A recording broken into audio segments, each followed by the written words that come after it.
This is the original esport racing game. This is iRacing.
This season marks a new beginning. Witness the raw power, iconic sound, and pure speed from the historic Lotus 79. Experience the competition and glory days of early 80s open-wheel action. Watch as drivers wrestle these ground effects cars into submission. Drivers will face off wheel to wheel. For some, it's a chance at redemption. For others, an opportunity to make a statement. All sharing the same goal, to be crowned champion. Who will be victorious tonight? The Lionheart Retro Series presented by Butt Kicker starts now. It's the place they call the Brickyard. For more than 100 years, drivers from across the globe have come here to fight for a chance to be a part of history, whether it's during the Indianapolis 500-mile race or the Brickyard 400 in stock cars. Tonight, though, some of the best open-wheel racers in all of iRacing will do battle here in their Lotus 79s for the Butt Kicker Indy 250, live on the Global Sim Racing channel and the iRacing Esports Network. Good evening, everyone, and welcome to round 11 of the Lionheart Retro Series presented by Butt Kicker. I'm Justin Prince. Alongside the booth tonight is Brian Yazik, with Amjad Yaman calling the shots, with cameras for the great Dougie Beard. This is the Sim Experience Countdown to Green as we get ready for the third edition of this 250-mile event. Brian, it's going to be a heck of a show tonight. Let's talk about the racetrack, one with a large history to say the very least. Oh, you're absolutely right, Justin. This track being well over 100 years old, settling down into pretty much the nowhere part of Indianapolis area. It's kind of unique because you can if you get to go on the track tour, which if you ever get the chance to do it, highly recommend it. They take you up to the pagoda, and then from the pagoda you can clearly see downtown Indianapolis, and then if you go to the other side of the pagoda, you can see Speedway, Indiana, which is a wonderful little town. So here we are. It's the Yard of Bricks down the front stretch, right there in Speedway, Indiana. I mean, there's no track. There's no way to justify this. There's no way to explain the place without really doing it the wrong amount of justice. It's Indianapolis. If you're a motorhead, if you have racing in your blood, you know exactly what this place is. But if you want to get a hands-on perspective of just how to get around this 2.5-mile historic speedway, we've got a GSRC track guide that we're going to send it to right now.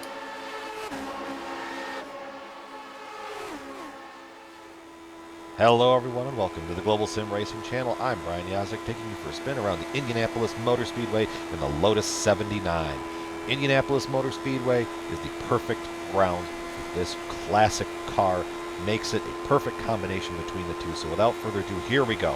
Off into turn one. When the grandstands fill in, it feels like you're driving into a tunnel, but you're going to turn in just after the stoplight on the wall, bring it right out here towards the wall in the short chute, swing it right back down here, getting those tires just underneath the white line, swinging it off a turn two down the long back stretch. This is where you can start to get your drafts, plot your passes. It's very often at Indianapolis, the pass that you make on the front stretch is set up going down the back stretch right here. Into turn three, screaming into the corner, getting those tires underneath the white line to the rumble strips, back out towards the fence, straight down into the corner of turn four, sweeping through here, coming off of the majestic turn four, down that long front stretch, everything coming in down the tunnel vision. You're setting up for your run, but here we go across the yard of bricks, and that is going to complete our track guide here around the Indianapolis Motor Speedway. I'm Brian Yazik. Enjoy the show. And that was our GSRC lap guide around the Great Brickyard. Of course, we are in the midst of the countdown to green, once again brought to you by Sim Experience, team behind the AccuForce Pro V2 direct drive steering systems. By providing unparalleled realism and the most advanced tuning features on the market, the AccuForce provides a significant advantage to any sim racer. It can also make for an effective training tool for real-world drivers. For more information on the entire Sim Experience ecosystem, including their GS5 seat, stage series motion systems, and their Sim Vibe software, visit simexperience.com and enter promo code SimXLion for 5% off Sim Vibe software. But as the drivers continue to prepare for qualifying and practice their pack racing, Brian, let's talk about the championship standings, because right now there's a lot to discuss in that regard. Oh, you're absolutely right, Justin. And really, the guy that's going to be in the great spot, Ryan Otis in that number 95 machine. You will see him on the track tonight. You probably will see him up at the front. And he's going to be in a very unique position, because you see Sage Karam there in second. His season, for the rest of this season, kind of up in the air from that standpoint. So he's not here tonight, at least as of right now in the session. And then you move back to Dustin Wardlow, who's probably going to jump up in the points because Dustin is here.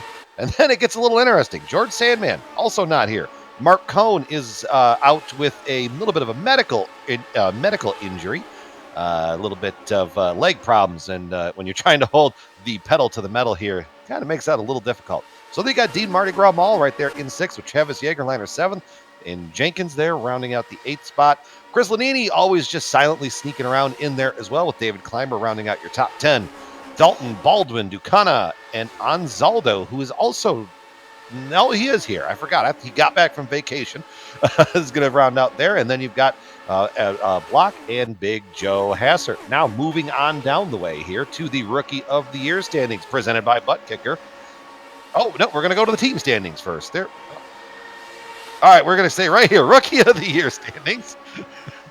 Sage Karam leading that by George Sandman. And the top 3 in rookie standings also, like we've said, not here. So that's going to be a big opportunity for Dean Mardi Gras Mall there in that number 31 machine to make some headway on the getting towards that Rookie of the Year standings, with Paul Jenkins very close behind him. David Clymer, Chad Dalton, Taft Baldwin rounding out the 8th.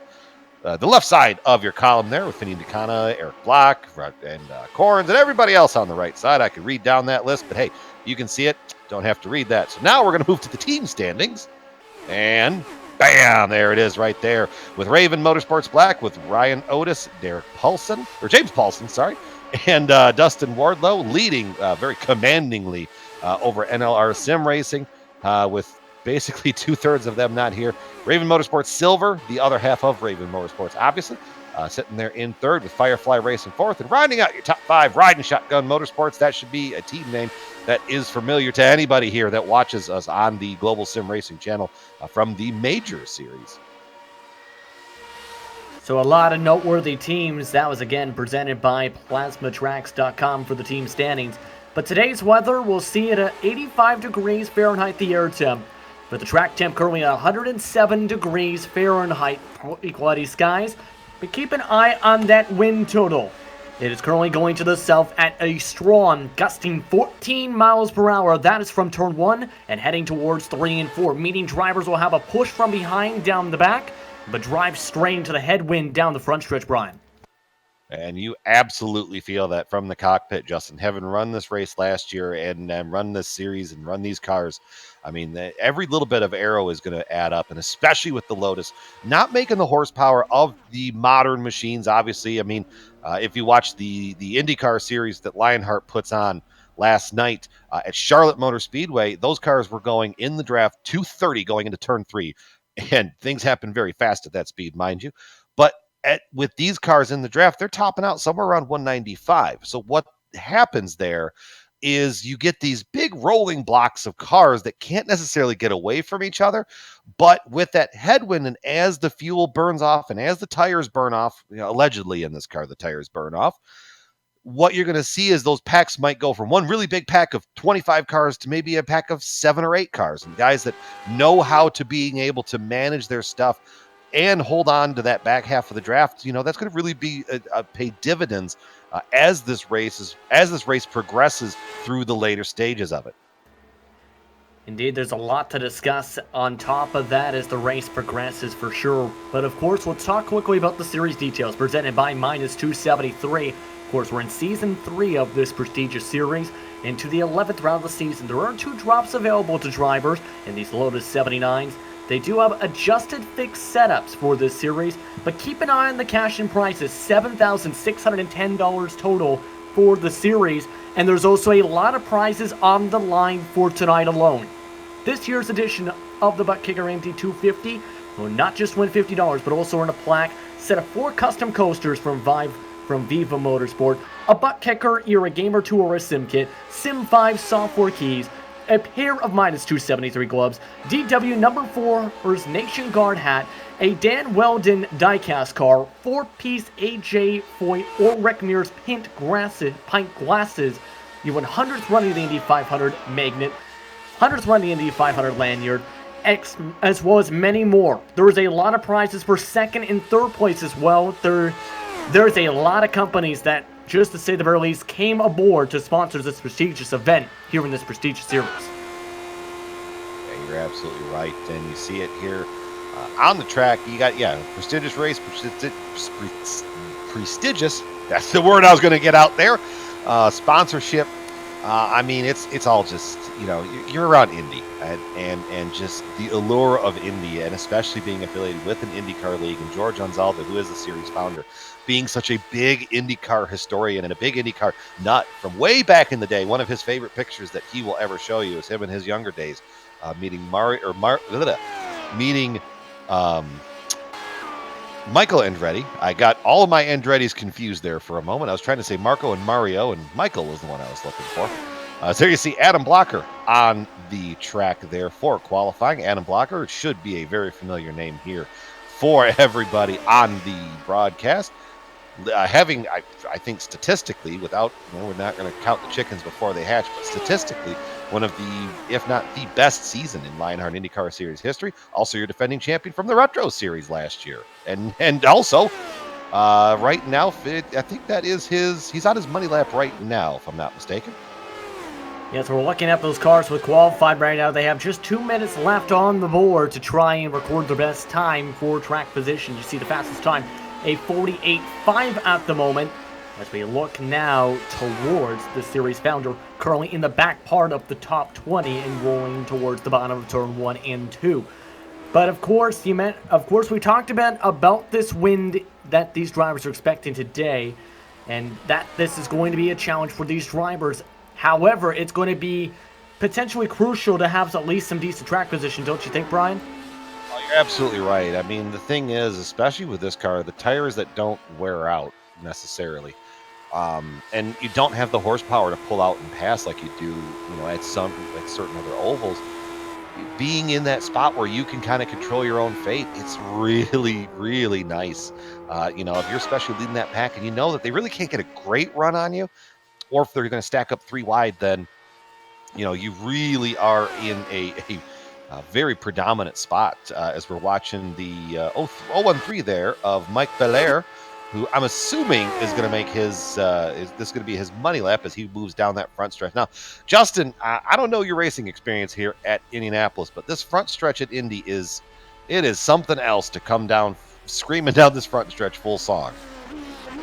Yes, indeed. While honestly, my background is more towards the stock cars racing at the Brickyard, you got to remember with the modern Indy cars, they reach speeds as high as 230 plus miles an hour. But with these machines, we're talking about this a bit. It's more like, how do I phrase this? Kind of like you see in a restrictor plate kind of race for a NASCAR side to describe. We're talking about how the slipstream is going to be very important for these machines to try and move up the grid. It's going to be interesting to see how they do today, as that is going to wrap up qualifying. Once again, qualifying sponsored by Butt Kicker as we get ready to look at your grid for the 3rd annual Butt Kicker Indy 250. On the pole this year, it's Alex Saunders who will lead them to the green flag, with Ryan Otis starting on the outside of row number 1. Alongside in row 2 will be Lionel Castillo, and 4th spot is Taft Baldwin. Paul Jenkins will start in the 5th spot, but also in the 48.6s is David Clymer. In 7th spot is Ron Hacker with Ryan Corns and P number 8. In the 9th spot, one of the Rookie of the Year contenders, it's JP Winchittle, who will start in row number 5 alongside Dustin Wardwell. Oh, the Candyman he can get it done from back there. You got Dean Mardi Gras Mall there on row 6 with Tyler Groff to his outside. Joshua Gaiman inside row 7. Tyson Landis outside there in the 14th spot. 15th to Chad Dalton. 16th to George Anzaldo with Frank Bieser. 17th, Ken Hacker. 18th, Adam Blocker, your defending champion, making a rare appearance here in the Retro Series, starting 19th with Mike Belair in 20th. 21st spot is Robert Bolin, in the 96 with Scott Holmes in 22nd, and with a blistering time of 2 minutes and 9 seconds. Rounding out the drivers' recording time, it is GSRC's Adam Yun. He'll start alongside the 50 of Cody Eldred with the 25th spot in Finian's machine of Finian DeCuna. In 26th position, it's the number 92 machine of Chris Lanini. 27, Mike Rigney, Eric Block, Aaron Morgan, James Paulson. Rounding out the 31 drivers will be Travis Jägerliner. So 31 drivers set to take the grid here today in the 3rd edition of the Butt Kicker Indy 250. Of course, the inaugural winner was the man starting in P number 10, but remember, Saunders did win the race under caution last season, which seen 31 drivers make the green. Alex Saunders is a very good shoe in these retro cars. Was just an absolute force last season to be reckoned with, and missed out on the championship by really, I think, what boiled down to about 2 spots by the end of the season. So having that consistency and having that strength there, and then seeing Adam, Alex, my apologies there, who's been mostly part-time this year with different life predicaments keeping him away, and that real thing called life outside of the virtual world that keeps us from having all sorts of fun, keeping him away. But hey, you know what, you can stay out of the seat, but the speed is still there. So there he is on pole. I'm also looking at Lionel Little Train Callisto there right behind him in the 3rd spot. Lionel kind of had a very up and down season, and really, like I said, if you're used to that name from the major series, let's see Lionel struggle and not be, let's face it, dominant. It's got to put you back a little bit. But with Indy, magic can happen. You can win from anywhere. I mean, it was a couple of years ago, J.R. Hildebrandt was going to win the Indy 500, and coming off a turn 4, crashed. And that's when Dan Weldon got his Indianapolis 500 win, months before he unfortunately left this world from us. But that's Indy. It's just the magic, and it's going to be a great show here for these for the Retro Series. Absolutely, these cars all set to go, and Alex Saunders will bring them to the green flag of the purple and black number 13 machine. His qualifying time set the new series record. Before then, it was owned by Dan Gurin, who had a 48.539. About 14/100ths quicker with Saunders in this year's edition of the Butt Kicker Indy 250's qualifying session. Pace car is off the track. To the green flag they go. Saunders leads them into turn 1. We're underway for the 3rd annual Butt Kicker Indy 250.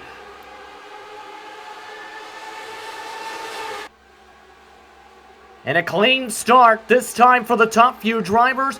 They're already side by side for about 3rd, 4th on back, as they've already broken away, in fact, here, Brian, from 7th spot after how good of a jump they got. But here comes the draft. The draft is coming back. Saunders having to go to the low side to try to defend his run. Here comes Otis on the outside, and he has Little Train right behind him with Tav Baldwin on the bottom side. They're going to go 2 by 2 into turn 3. That's where that push is going to sling in. They get that big run down that backstretch, and you try to sail it into the corner, and that's where you saw that all break up a little bit. Move Tav Baldwin back up to the third spot. Here comes Otis back again on Saunders. And Otis has a train of 2 other drivers following behind Baldwin, along with Carlisto, trying to fall into turn 1. Who's going to get the better run through the corner? This time it is Otis taking the race lead. He led the first lap of 100 here tonight at the Brickyard at Indianapolis Motor Speedway. But we were talking about this before tonight.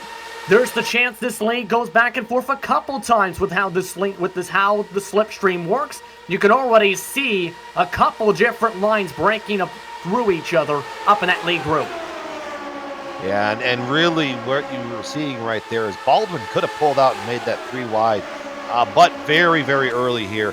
I mean, we are just completing lap 2, so maybe not quite time to pull out all the tricks and show everybody just what you have. So we talked about it at the start. They kind of all split up a little bit and formed 2 packs. Now we've got one big snarling pack.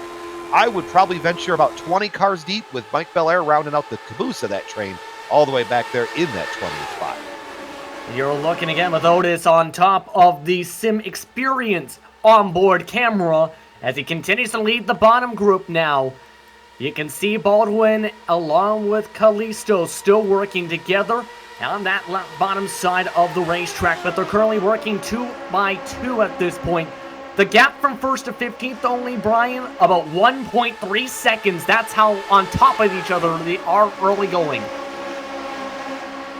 You're absolutely right, and this battle for the lead just does not want to stop. I mean, Alex Saunders, Ryan Otis trading it back and forth, lap by lap. And what the thing is that Otis is probably going to have to be careful for, especially right in that bottom. If you take that corner too sharp and you kiss the apron there, the rumble strips with these cars, it definitely is going to send you right around without any warning. And you're pretty much going to have to just hang on at that point. But here comes Baldwin getting a big run. Callisto getting a run. Everybody's just kind of falling in line. Dean Mardi Gras Mall back there. He's moving up through the field as well. He saw him just that multicolored machine just beyond the edge of the black and red cars. Getting a good run here, moving through the field. Kind of slicing through the pack. As you get these big packs, you can move around a little bit and try to gain those spots up. But right now, Dean Mardi Gras Mall to the outside there for the 10th spot. You can see them up on your screen, in fact, continuing to try and shuffle about here. But you mentioned the discussion again on that bottom line and the risk of the rumble strips. However, we're already seeing it looks like at least down the straights from the corner exit, a little bit quicker. Your thoughts on the drivers who are currently trying to get that top line to work and keeping that lead in part side by side in this pack? Well, what we're seeing right now, Justin, is a lot of give and take. I mean, if this was 5 laps to go and not lap 5, you would probably see Alex cutting down a lot more on the exit, trying to stall the run from Ryan Otis off the bottom. Right now, everybody's giving themselves lots of space. They know it's a series of a lot of veterans with a lot of laps underneath their pedals as they see Saunders get a big run, getting the lead back that time. So a lot of these guys know, long race, this is the crown jewel event of the year. You don't want to be the guy that causes the first accident on lap 6 for doing something stupid. I agree with you. You don't want to be that driver to cause the first caution of a major prestigious race like this one as they continue to shuffle things about. You're looking on board with Wardrow from the right side, rear wing. Currently working on the bottom line again. 1st to 15th is now only within about a 1.2 second gap. And that's how much drivers are currently having to work through in terms of the race cars. But now at this point, it's still early on in this race. Should note that the fuel window is around up to lap 35. Expecting about a 2-stopper for today's race. Your thoughts, Brian? Probably right about in that ballpark. The biggest thing with the Lotus 79 is, do you take tires? This car and this machine does not tend to burn through tires. So, I mean, we've seen it a lot. Dustin Wardlow has won the last 2 years at New Hampshire by not taking tires at all throughout those races. But with Indy, I mean, Indy does burn up the tires, so it's going to be a call. I mean, do you take it maybe on the first stop? Do you maybe take it on the second one? where do you want that to come in? Or do you not take tires at all? I mean, here we are. We're going right on board here with Lionel Kalisto. Look it up. And you just, at this point, you're just trying to feel out the car. You might have a good idea, but you're still trying to plan. You're figuring out where you want to be, where the moves are going to be. Right now, the last thing in your mind, right, is fuel and pitting and tires. But in about 20 laps or so, that's going to have to become a forefront in your thought. Because then, if you're up there like Saunders and Jenkins and Hacker, you got to get to the inside of the track to get to pit road. So could be interesting to watch as this run progresses and see how that top lane, if it can stay put or if it starts to fall apart. And one of the main things that I'm curious about too is you see that pack, it's got 20 different drivers in it right now. 21st on back though is about 3 seconds further back. 21st sees the number 92 machine again of Chris Lanini lead that group. They have a lot of ground to try and gain up on. You can see most of them now running single file. And at the moment, they're about a couple tenths off the pace to the leaders. That second pack, though, I mean, it just takes a little bit. If they can get organized and close that up, it's about a second, or it's about half a second gap there between Beeser there in the 19th spot and Ken Hacker in the 20th spot. If they can kind of get it organized back up, they can get back up to this. But, I mean, up front, this is just great racing. You've got Alex Saunders, Ryan Otis, Taft Baldwin. I mean, this is just great racing just to sit back and watch. Yeah, they've been here side by side a majority of the laps so far between Otis and Saunders. And still, Baldwin falling behind inside the top three in the 05 machine. Baldwin looking to draft off the back of Otis actually lifts up a bit as they reach about 189 plus miles an hour at the start and finish line. Saunders leads that lap. But they've been definitely giving a lot of give and take, those top two drivers. As they've continued to scrap it out, this has been a very impressive battle, and as they've continued to try and sort out where they want to be in that lead group, as Otis is able to get the single file, but not so for long, as Saunders again gets the run. And it's just this kind of teeter-totter, back and forth, back and forth.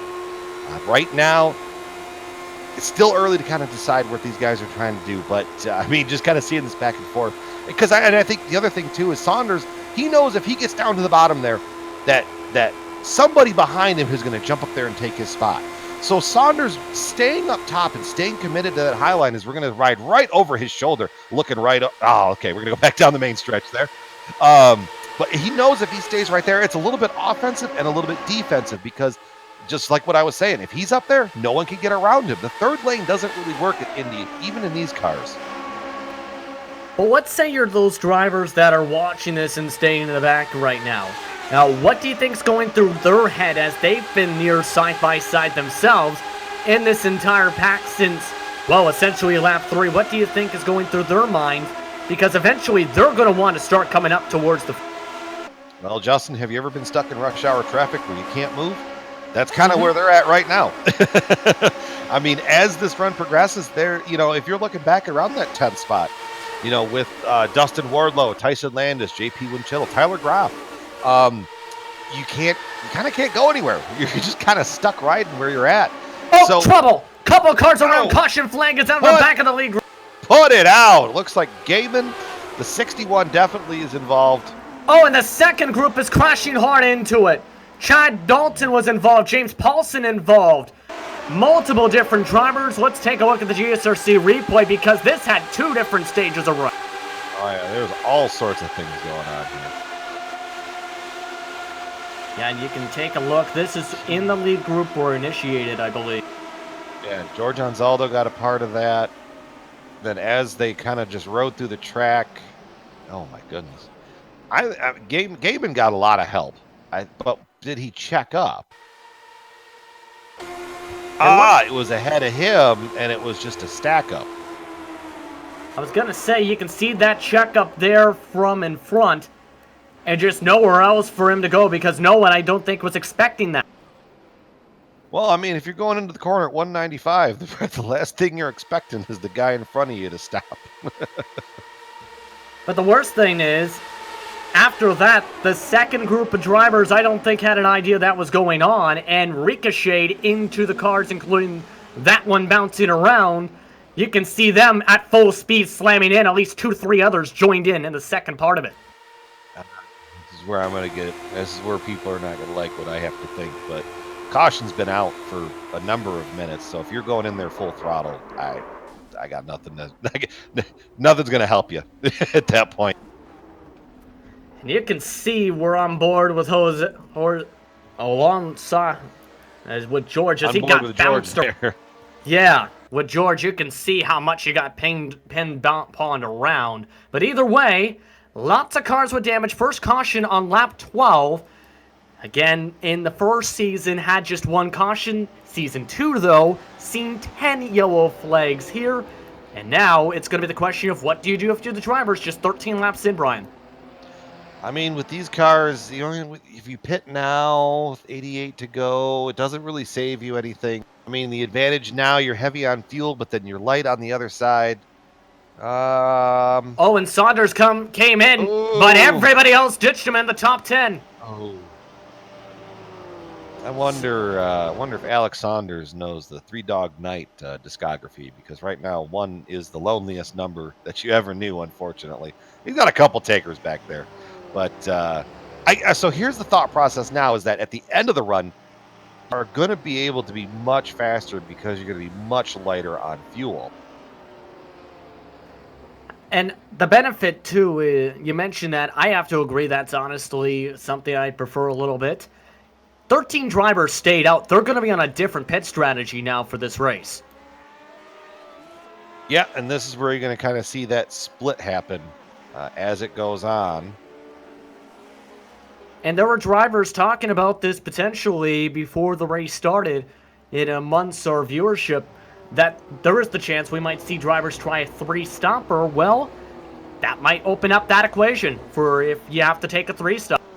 I mean, it's going to be 2 stops no matter which way you slice it. But where you take those and split those runs up, I guess that could be kind of where it's interesting, because where these guys are at right now, and we're already 1 to green. That's kind of the interesting part here too. So we're going to come back down with 86 to go.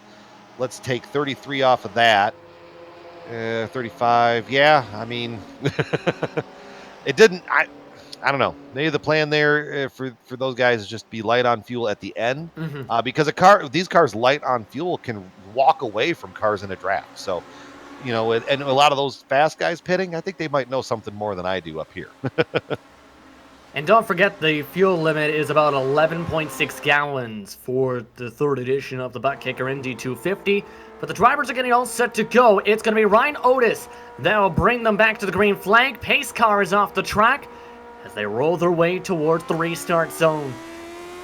Otis hits the loud pedal. Big jump, green flag, but we got cars spinning in the back of the field. Couple drivers around.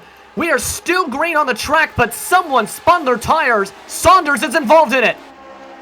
Saunders does have a lot of wing damage here. What happened? Oh, it was an accordion. Oh, some guys, oh goodness, some guys, it's a big checkup, and Wardlow had to make an aggressive maneuver to avoid it, and then he spun out, but not full spun out, and he hit Saunders, and then a couple other guys sneaking by. Now that's going to create a big rift here.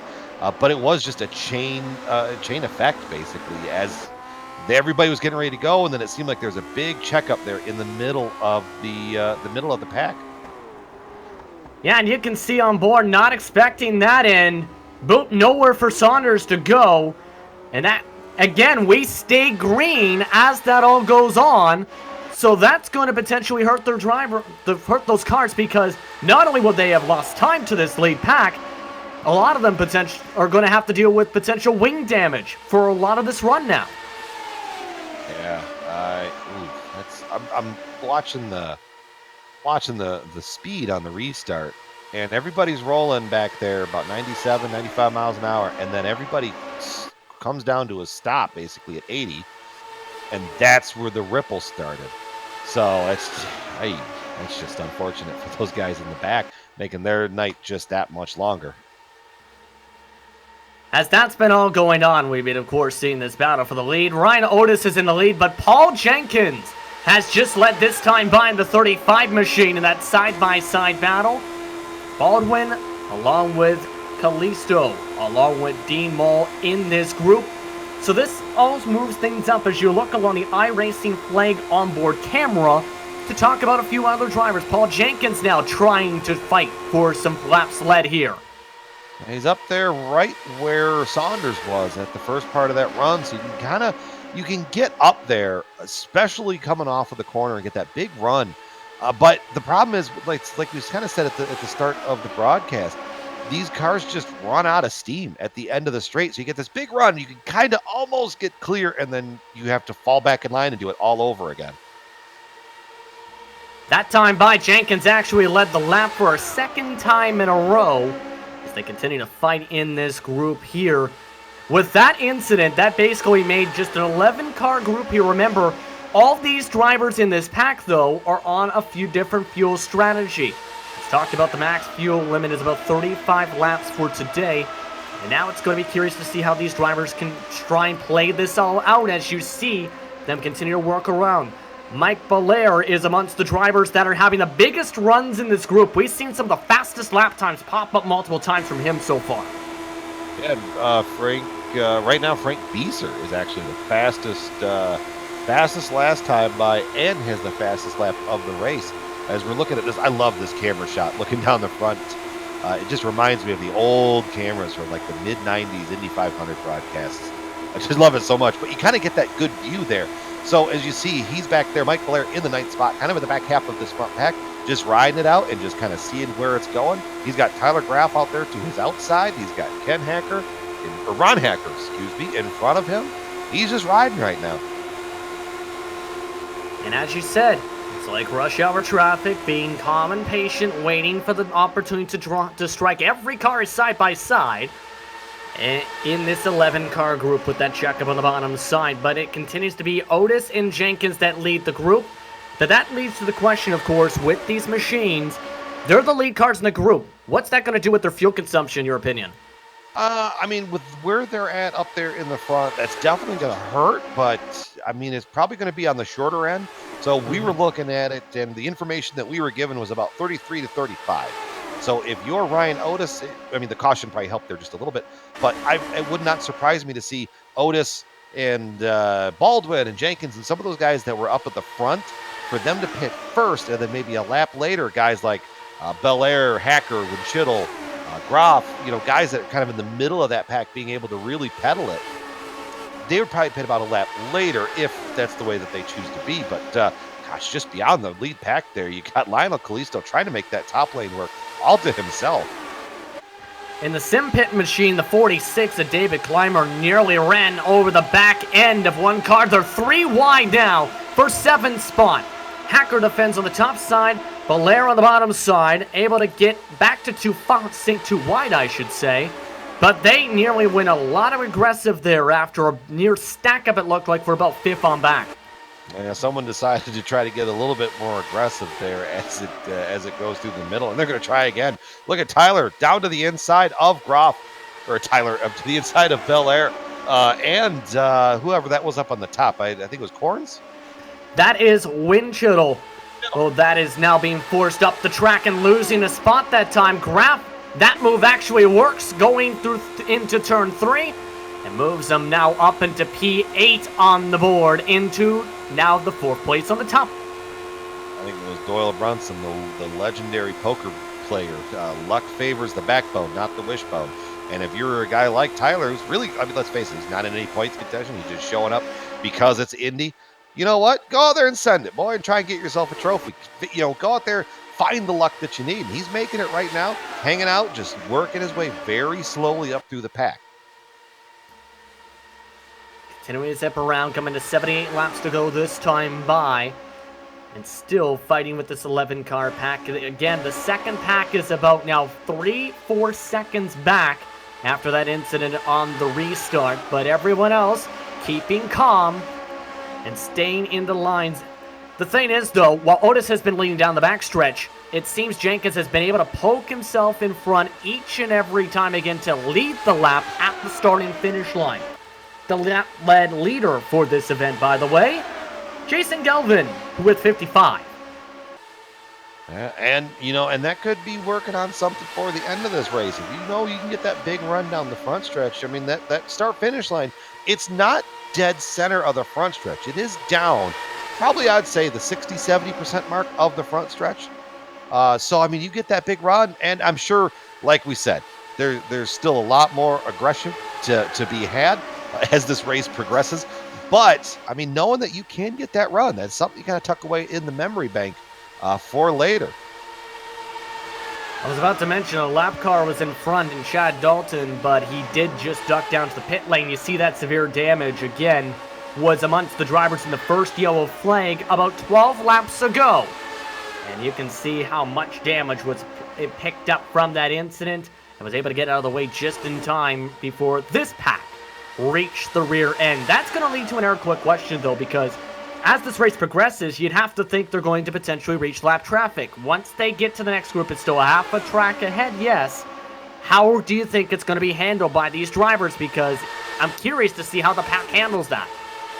I mean, it's as you get up into that front pack, you can't really absorb them in because it's going to displace something. So what you try and hope for is, if you run across those slower cars, there might be damage or they might be well off pace. So what you're hoping for in that pack is that they go way high or do what Chad Dalton did and just duck down pit road, just get out of the way. Now, if they're somewhat competitive in speed and they just lost the draft, that's going to be a whole separate situation. And it's just going to be something that we're going to have to watch as this race progresses. But if we get another caution, let's say in like 25, 30 laps or so, the lap time difference from Paul Jenkins, who led the last lap, he ran a 48.16. Adam Young, at the very end of the lead lap with really not much help in front of him, ran a 48.50. So it's going to take a long time to catch that. So if you're going to catch somebody that's well that far off the pace, they're probably not going to fight you all that much. I have to agree, especially with that. It's the smarter move to think big picture. It's better to have a car at the checkered flag than not have one by being over-aggressive, whether you're lead car or lap car. You're looking on board now with Tyra Graff as he still follows along the top line, as they still have kept about the same kind of pack formation, essentially, this entire race so far, when they've gone green. But they're slowly approaching where they might duck in. We're about, I'd say, 10-ish laps, give or take, about where that estimated fuel window was about. And these are the drivers that stayed out and were able to get away from that mess at the back.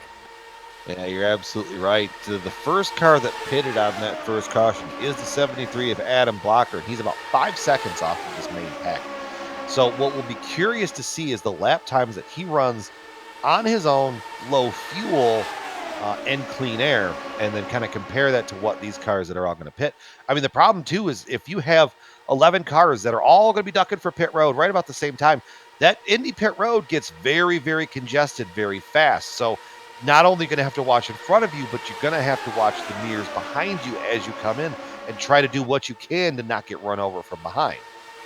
And we've seen that in practice, drivers being able to charge in, because something drivers may not know that at this track, if you have the IndyCar Oval, the cones are much more deeper in the pit entry compared to a lot of the other series that you see on the iRacing surface.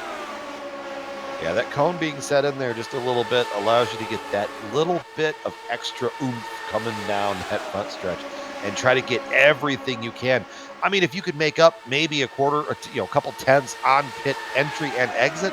I mean, if you look at someone like Frank Bieser, for example, he's back there in the back of that pack. You make up 2 tenths on either end, all of a sudden you're P2. I mean, that's the kind of difference that we're talking about here in those gaps. And it's also, again, the difficulty of getting in there, because in a lot of cases, you're going, again, from at that corner exit, if you're at full speed, about 182 plus miles an hour, and trying to get down to the pit speed limit of just 60 miles an hour. There is a lot of speed you're going to have to carry, just like these drivers are carrying 3 wide, like Dean Mull is able to hold on to P54. So that's going to it's going to get pretty interesting to see how these drivers handle the pit entry. Yeah, I mean, going from 195 down to 60, especially in a car that does not have the braking power of its modern modern cousins, let's put it that way. So it does take that little bit of extra room, if you are used to braking here in the IndyCar, for example. You might have to move your point back just a little bit in order to make sure you get that thing wound down. But what is going to be curious to see is these guys up on the top side. Jenkins, Callisto, Belair, who's making a great charge to the field, actually, up there at the 6th spot. Groff and Hacker, these guys are up on the top, so they're going to have to get down to the bottom. So I'm wondering if you might see them maybe filter down, or maybe they get it clear, between in front of or behind them. Maybe they'll try and sneak down there, and I think that's going to be their first sign that these guys are going to be hitting for pit road, because you're right, they're probably going to be on the pit road somewhere inside the next 6 laps. And I'm finding this interesting too. You might be noticing a couple of the drivers on the bottom side. You talked about it a little bit before during the first green flag run. Guys like Clymer actually kicking out a little bit now with their worn tires on the exit of turns 2 and 4. So the tire wear is causing a little bit of bobbles here and there for some of those drivers on that line, it looks. Just a little bit. I mean, these tires get hot, and I feel like there's a sweet spot with them, because you run on them and they just don't wear, period. But they do get heat, and once they get heat, they start losing grip. So it's not necessarily the wear that you're after, but if you're really heating up that right front tire by choking the car off, running on the bottom, as we're looking just over the helmet there of David Clymer. If you're running that lower line, you might be making that right front tire just a little angry, a little bit hotter, and then as that run progresses, it might not like you all that much. Yeah, and that's something that brings up to a good point. And this is a track, again, where you're carrying tons of speed. How difficult is it, in your opinion, to keep that tire wear in check so you don't burn it up? But hold on, we got cars pitting, hold on. Otis is going to bring them down now, along with Clymer and Tyler Graff. So they are the first 3 drivers in the lead group to come down this cycle. Otis doesn't surprise me, because that's a little early, but, because he was out front. Groff, though, being back in that pack, I mean, that might be a little early for him, but, at the same time, you try and pit when there's not too many cars around you. You might be able to make up that little bit of time. And looks like fuel only for the 26, and I'm going to guess the 46 and the 95. Fuel only for all those machines. And they're still trying to get going. Otis is the longest out of those drivers, but is still able to come out as we still look at the lead group for the time being. So now we'll see if anyone ducks down this time by no. So none of those drivers duck down. So again, the first 9 positions on the pylon to the left side of your screen have yet to pit. As you look at the battle for the lead, continuing to shuffle as all this has continued to unfold. Lots of drivers want to at least get a lead lap here in this one. Yeah, Dean Mall, with all of the shuffling around, now finds himself out front here at Indianapolis. And you see a machine coming off a pit road right in front. So this is kind of that scenario that we were talking about. You get up there in that front pack. Maybe you get a guy that just had a long pit stop. Maybe he had a speeding penalty. But, I mean, that's Ken Hacker up there in front of them. And I don't see too much damage on that machine. So that could be interesting here. Maybe guys going to want to get down to pit road and get out of the way. And it's going to get very intriguing here. They're going now 2 wide, shuffling along. Mole gets the lead, leads that lap. But here comes Belair. Sends it up down the bottom, up to P3 for the time being. But now they reach Ken Hacker now. They might have to pass him down the backstretch. We'll see how they handle it. Driver's still 2 by 2, third on back. Belair nearly making contact with Baldwin. Leader's going to now make it 3 wide with the left car, heading into turn 3. How does Ken Hacker handle this? He'll just stay up as high as he can as they go back to single file, third on back. That's good, but now he's going to try and get... Now, once you get lapped like that, you start sniffing that draft out, and that's where it's going to be really hard. Ooh, it was almost contact there between Dean Mall and Lionel Callisto, with Callisto probably coming out on the better end of that for at least the first part of the stretch. But there's the yard of bricks, and give that one to Mall, I think. And as you can see, more drivers are pitting, so this is to be expected. This is going to add a lot of different wrinkles to this race on top of this now, because it's going to be a 12-lap difference, give or take, between the drivers who are going to stay out. This is the pit stop comparison. You can see it on the right side of the screen for Belair, and that is Otis on the left side of your screen. Currently, Otis was around the 18th spot when he came out of the boxes. And Otis still has a lot of time to still make up 37 seconds back last time by. You can see Belair coming out, and is actually, while able to get out in front of the cones, this pit exit is going to make it to where he's going to lose time to that driver. Yes, there you see Otis streaking by on the outside. And they being able to hook up in that draft, that just 2 cars off by themselves, I think is really what's going to set that up for Otis to be in a good spot here. The bigger one here to watch is going to be these front 3. You've got Taft Baldwin, Dean Mall, and Ken Hacker. Oh, he's a lap down, but Adam Blocker now, who is 6 seconds off of that pace. Where's Adam Blocker going to cycle out? All these with that little bit different fuel strategy that the driver of the 73 machine is on. And remember, they were about at least somewhere, give or take, a 4 or 5 plus seconds back, guys like Blocker, like Landis, like Rigney, that were amongst that strategy after what happened on the restart. More drivers are pitting this time by, as you see. And once them is Mole this time by, stretching as much as he can on the fuel. Again, look at the time from Otis, 11 seconds in the stall, 37 seconds, .912 in the pit lane. And right now, Otis is down the backstretch and having some draft. Yeah, Otis is really going to be the one making hay here. He's going through turns 3 and 4. It'll be very close. Maul getting tires changed right now, and he is down and away with Otis coming off of turn 4. And Mole, 12 seconds in the pit lane, is able to get out the cones. As you can see, drivers like Otis are coming into 1 and 2. So again, while coming out in front in terms of the cones, going to be right about where they were before in the mix of the lead group. Baldwin won't cycle to the front, but Mole will cycle at least around to maybe a top 4 car in this pack. As you see, Otis trying to use the draft of the drivers coming out of the pit lane. Oh, he was under attack and used the draft from Dean Mall to get that run and separate himself out just a little bit. Mall, though, is going to come out kind of on the better end of that deal. He was kind of running middle of that pack, and I think as we shuffle around here, he's going to be up there battling for the lead with inside that kind of top 5 pack with Ryan Otis, Lionel Kalisto, who's a couple other ones in there. There's a lot of different drivers in that grouping, but the leader is Adam Blocker now, who started in 19th and is on his very lonesome by 3+ seconds at the moment. And then behind that is a group of about 7 cars, then Adam Young, and then Alex Saunders and a few others. About 31 seconds back is all the drivers we just seen pit, so it's now different strategy time. They're going to have to pit around the halfway point of this race now. Yeah, and just looking at the lap times, Adam Blocker was a 48.42. Ryan Otis was a 48.33. So right now, Otis, once this all cycles out, this should be the battle for the lead between Otis and Kalisto and Clymer and Baldwin and Machittle. Yeah, because again, it's about a 9-10 second disadvantage by the time you factor in the pit lane delta potentially for these drivers.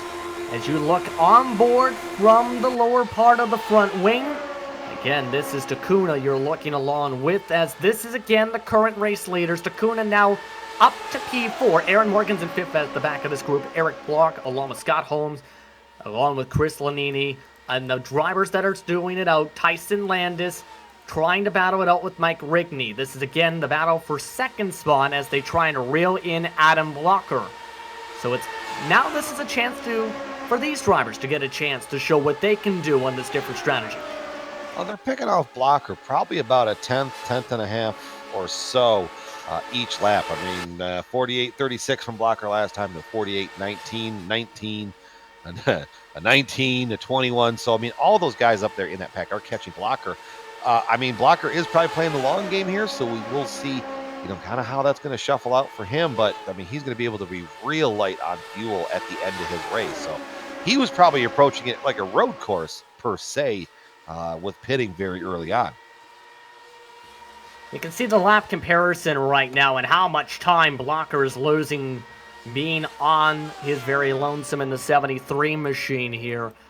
So Adam Blocker continues to try and pull away and try and find speed, but again, it's hard to do with the slipstream, as we've talked about a bit.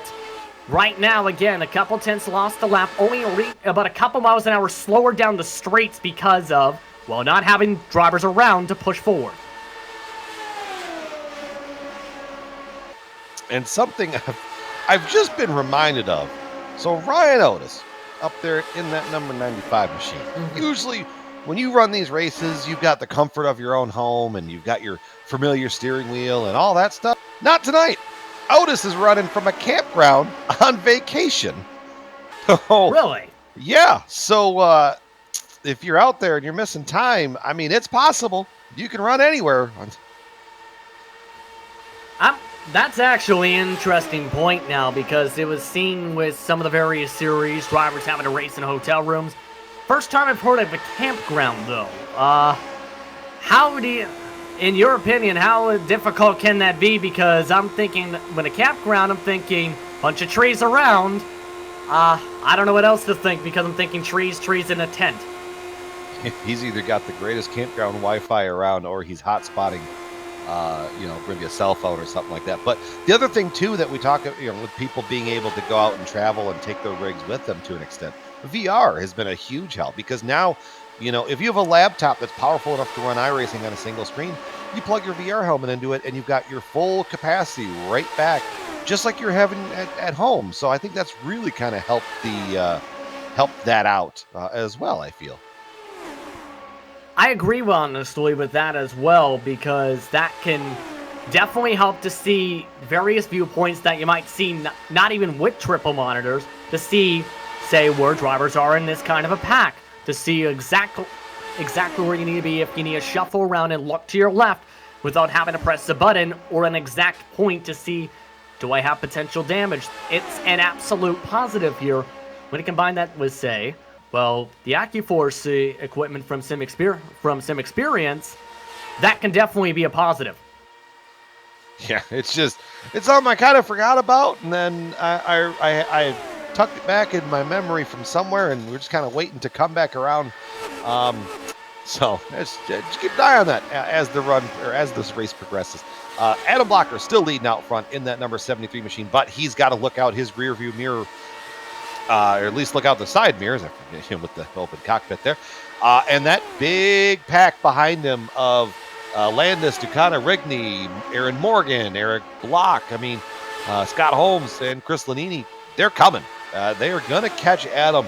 And I'm going to say it's going to be very, very close to where the pit cycle is going to be. Finian making a move there to the inside of Landis for second at the moment. And even with all the shuffling again, they are still running quicker again.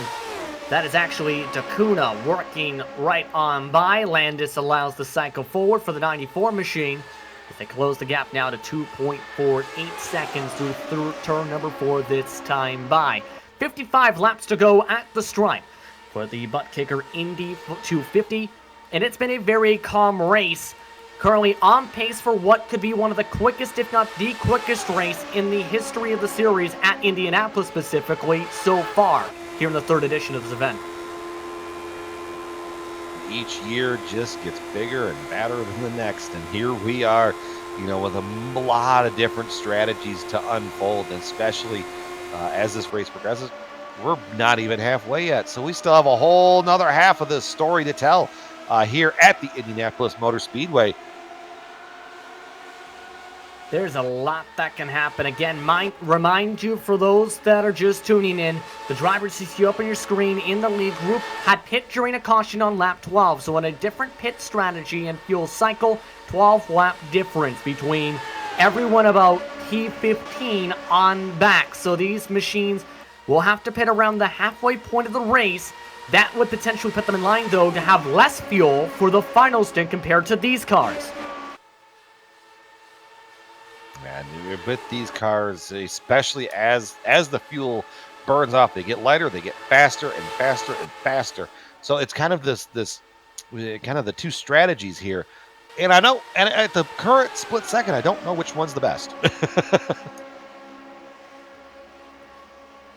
And that was actually to my next question, what was your preference strategy-wise at this point? But These cars, when you watch them, are definitely fun, and I've tried them a little bit myself on the service here, are fun cars to drive, whether it's been on the road course, is with the Lotus 79 CTC series, or of course this great series that's been here on the iRacing Esports Network. Some very retro cars that are, well, very quick and very fun to drive, with a very strong community, I have to say. Absolutely, and if you can find and drive yourself with these Lotus 79s with an H pattern, it's a whole different level of fun out there instead of the flappy paddle gearbox for these.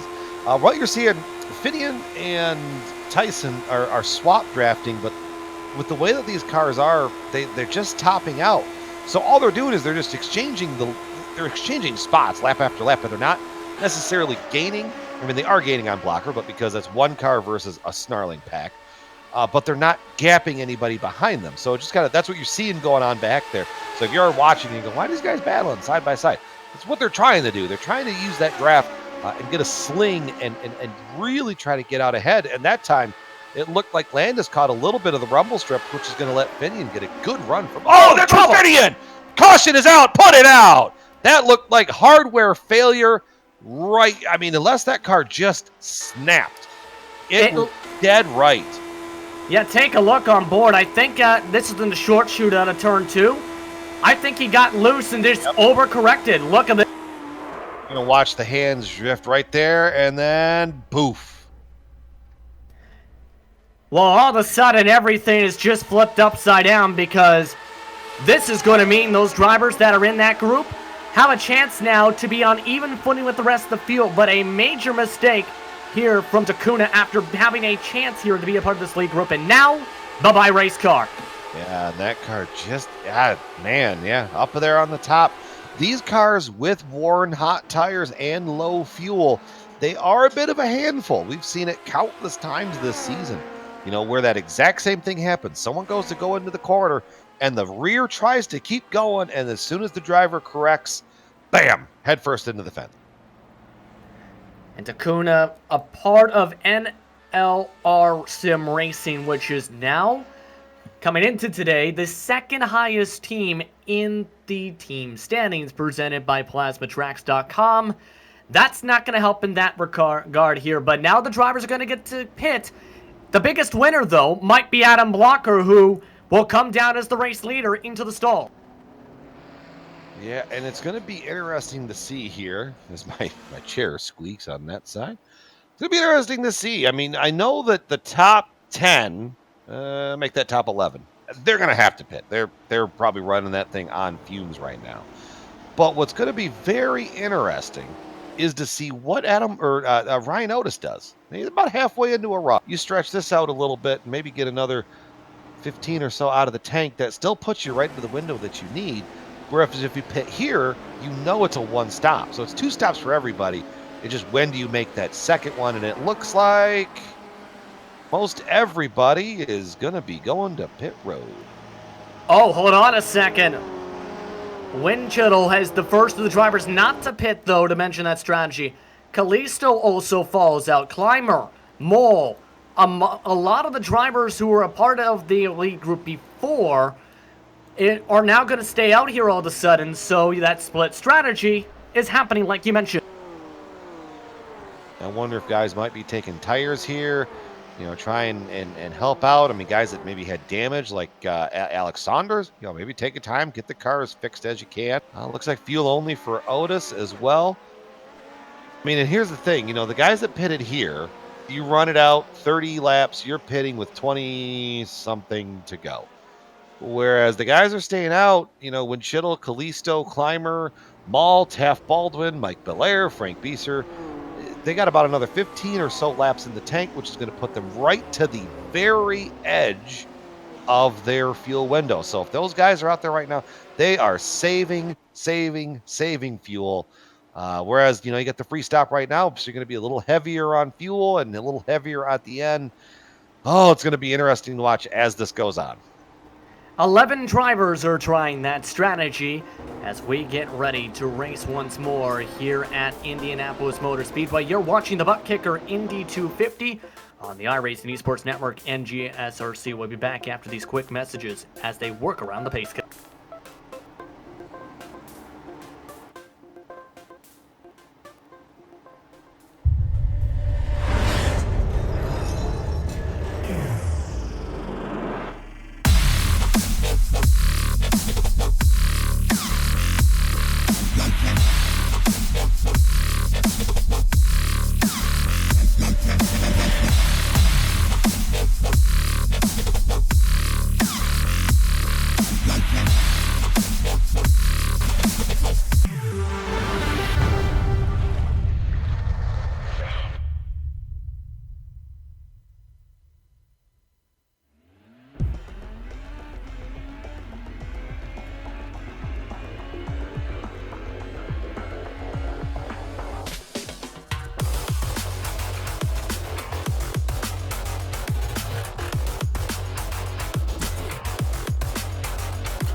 The Sim Pit is an entertainment channel dedicated to the world of simulated motorsports. The Sim Pit is a leader in providing the sim racing community with news, reviews, interviews, DIY pieces, and instructional videos to make sim racing a better experience for all. Check us out at thesimpit.com or go to YouTube and just search for The Sim Pit.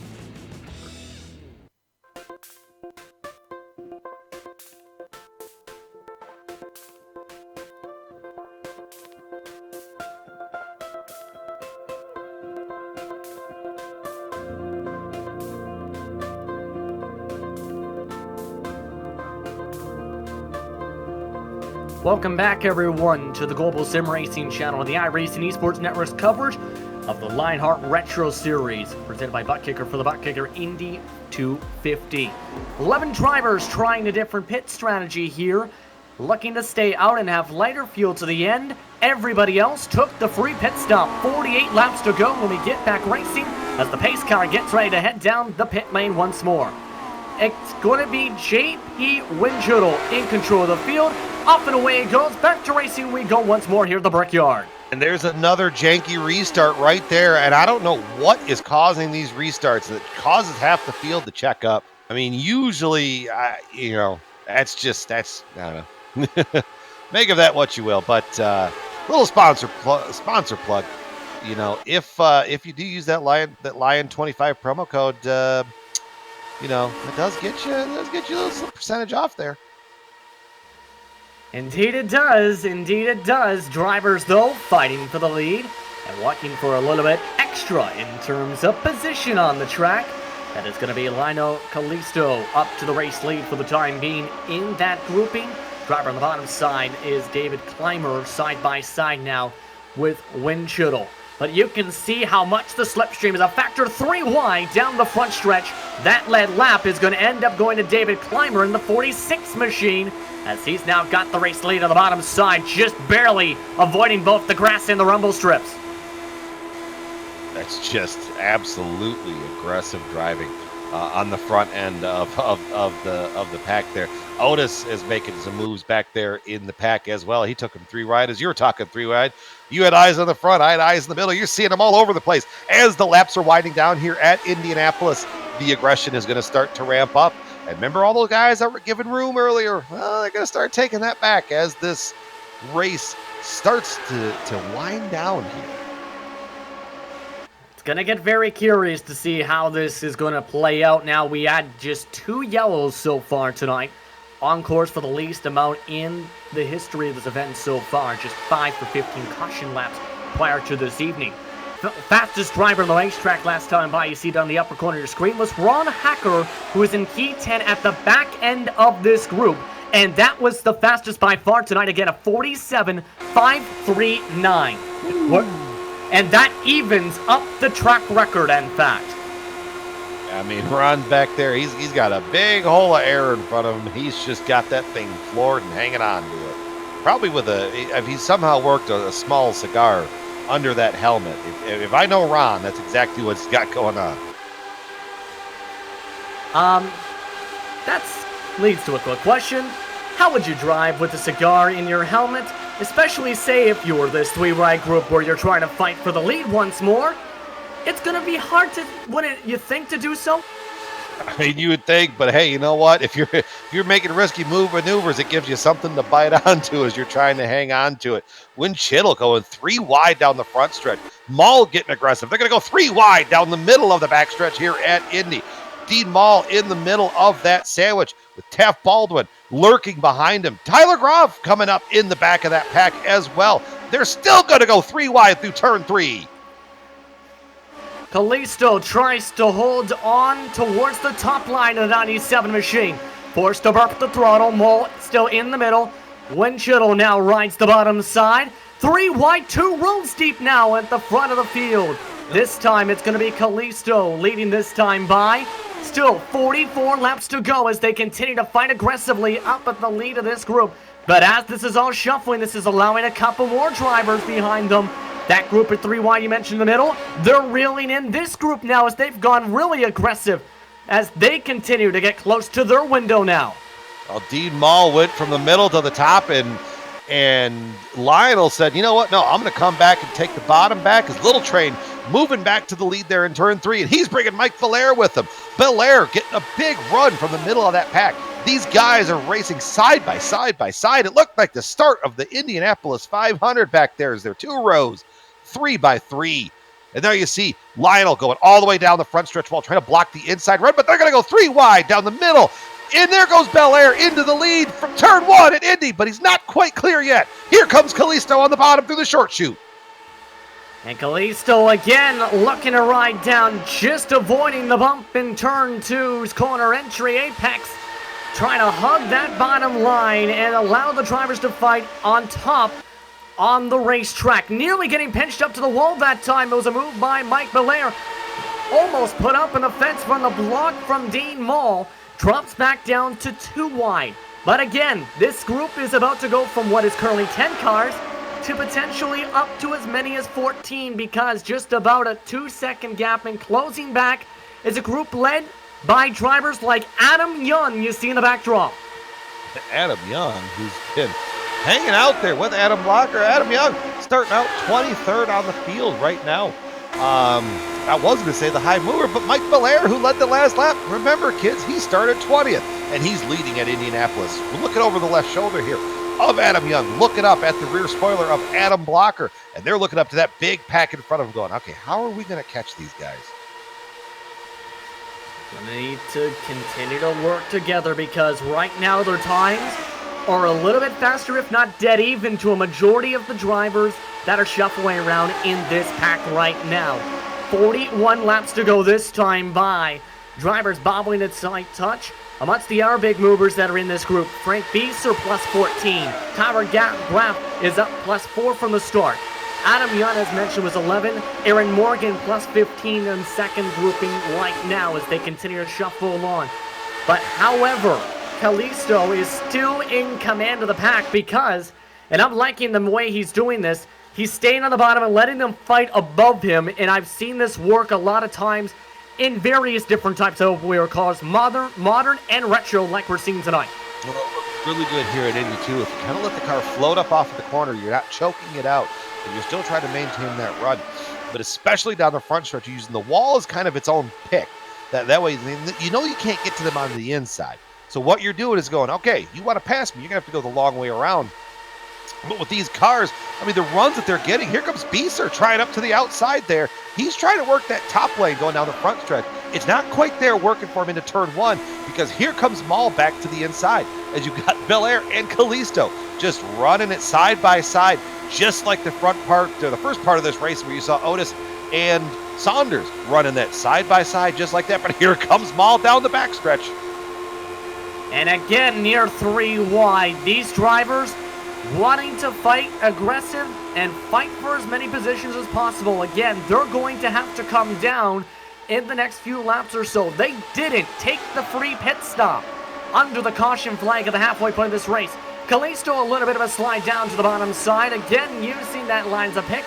But again, what's been hurting him for the lead laps the past few times, that headwind. They're again driving straight into the strong 14-mile-an-hour winds from the south down that front stretch. Really getting those cars unhappy in turn 1 and turn 3. Turn 1, you got all the wind on that nose, and that's what's going to force it down. Coming down the backstretch, though, you got a 14-mile-an-hour breeze blowing at your back. You're going to get all sorts of speed there. As there you see Belair trying to make the outside work of Kalisto, but Kalisto sticking to his guns, sticking on that bottom lane. And you're not kidding about the speed. Here's the differential. For turn 1 entry, drivers are going up to 189 plus miles an hour. Down the backstretch, they're going up to 196 from the wind behind them. And they're going now 3 wide again for the league as Frank Beeser in the big head press machine has to check up and dives back to the middle line once more and behind second. That got a little sketchy there in turn 1. Frank up there. He's going, you know what, you guys can run the bottom. I got all the room up here up top that I need. Now Belair going to pull down, and he's going to go to the inside of Kalisto, taking Kalisto's line away. Let's see how this works into turn 3. Here comes Maul with a run. Is he going to stay where he's at? Looks like he's going to fall in line. Beeser going to be up there at the top going, I'm just going to wait here, boys. You just got to look out for me. The riding shotgun machine now shuffle back to the top side. We'll see how Kalisto handles it. Cuts down to the bottom side, looking to cut towards the inside of the pit wall. Does get that line back and actually gets the run. But back dead even once they reach the bricks at the start and finish line in terms of speed, despite having that corner exit run once more. 37 laps to go. Again to note, that group we were talking about has closed it down now a little bit more. The gap is now 1.4 seconds now, led by what is considered the second group by David Clymer.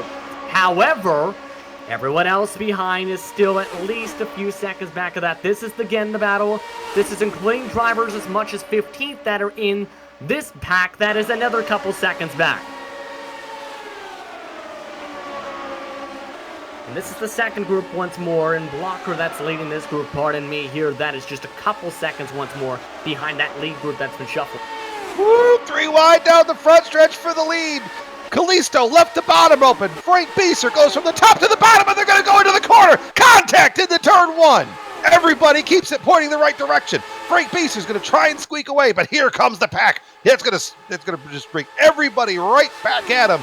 And now Beeser's going to have to be on the defense because these guys are going to get a big run at him.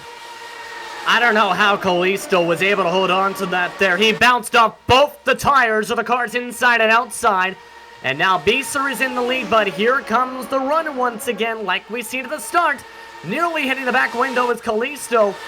Nearly hitting the back into the 0-1-3 once again. How will Belair handle this one? Couple cars are saying, I want to pit after seeing what just happened, as now they go side by side for the lead once more. Yeah, and it is Belair versus Beeser. Going off into turn 1 this time around, going to give it to Belair. And then here comes Maul, going to try and get that run. I mean, gosh, when these guys come out of the corner, it's a whole different strategy from the start of the straightaway to the end of the straightaway. Here comes Beeser from the top. He's going to have a run from Little Train. Maul's going to be right up, and he's probably going to try and pull out and make a move on Belair going into the corner, or is he going to stay? Oh, he's going to stay right where he's at because he can't go up because here comes that run from the top. Looks like, though, Belair able to hold on through turn 3. However, again, it's been consistent all throughout this race. It's been side by side every single lap down the front stretch. Mole has the run, trying to go 3 wide as Beeser ends up checking up as Mole gets the lead lap.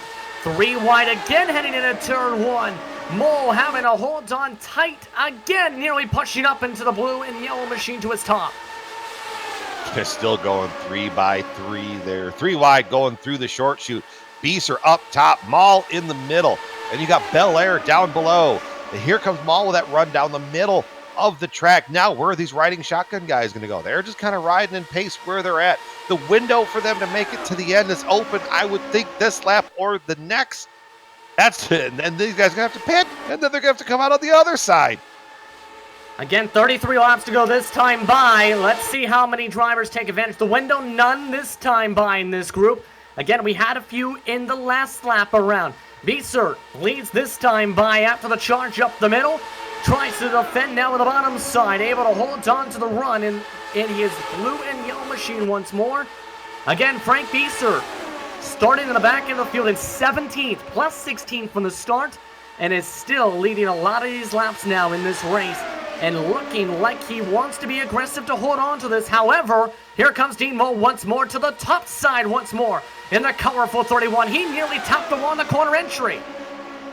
Like I said earlier, luck's going to favor the backbone, not the wishbone. It's going to reward who's going to be able to make those daring moves as the race gets closer and closer to the checkered flag.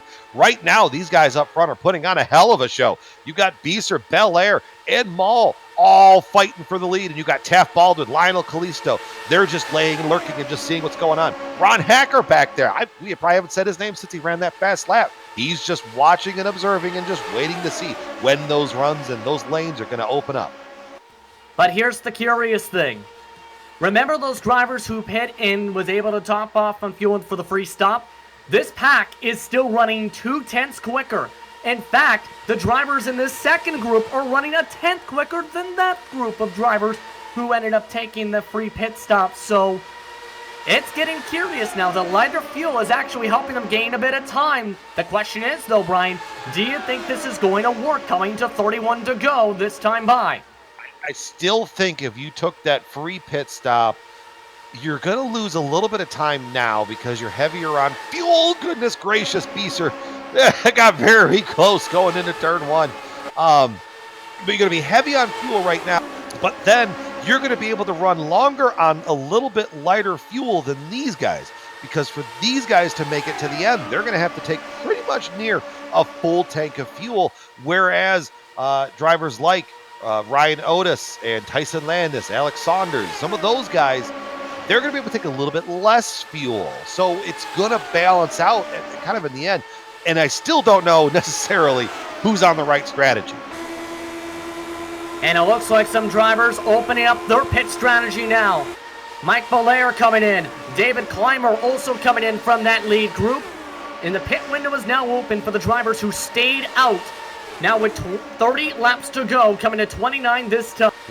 36 laps of fuel on those on the tank. Oh, trouble! Dean Moll's in the wall. Caution! Put it out! And and a second car, Adam Young, gets involved in a secondary incident for riding shotgun. Guys, hang on to it there. Goodness. Let's take a look at the GSRC replay because this happened as some of the lead cars were pitting, and you can see just went off the group and lost it in a little time. Same thing that happened to Finney, and now if the guys that just pitted that last time by, that caution may have just given them the biggest break of their careers. Mike Belair, because they're still going to be on the lead lap, so if they hustle this around, they're going to be able to catch all the way up to the pace car, or are they trapped behind the pace car? Oh, they're trapped behind the pace car. Oh, that's so unfortunate. And then here's Adam Young on the back part of the other wreck. Yeah, you can see that was getting loose on the bottom side. And this was talked about actually a little bit by George Onzaldo a little bit after finishing off the race. These cars can get loose on old tires with light fuel, and, well, we just seen that in 2 separate incidents at about the same time, the same corner, 3rd time overall. Well, actually, yeah, I mean, it's just the nature of these cars. It gets down to the end of it, it gets real light.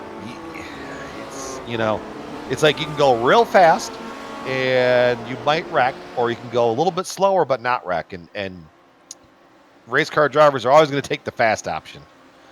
But to finish up my other point, though, the guys that did pitted, they were able to get around the pace car, so that's not going to quite work out the way that they probably intended, because they're the field's coming off of turn 4 right now, and a lot of those guys are just coming off of turn 2, so they're not going to cycle up to the front probably as they were hoping, but this is definitely going to make the front very interesting, because everybody's coming to pit road. And I don't think, obviously, they were expecting what happened to, well, happen. But there's a major checkup from second on back. Right on the pit road! What is it with everybody checking up tonight? Goodness gravy. That started again from second. And just a secondary moment where it looked like Hacker checked up hard. That allowed Winchittle to check up, and he lost it. Also collecting Blocker for some damage there. And Blocker suspension's damage. Take a look at just what in the world, Brian? That was a thing. Yeah, and you're going to see this again. First checkup is at second, then a second check, and then... and again, Blocker got the worst of it because his suspension got completely shuffled out of whack from that. Yeah, that car's crab walking, and it's bouncing. There's all sorts of not necessarily pleasant things going on there.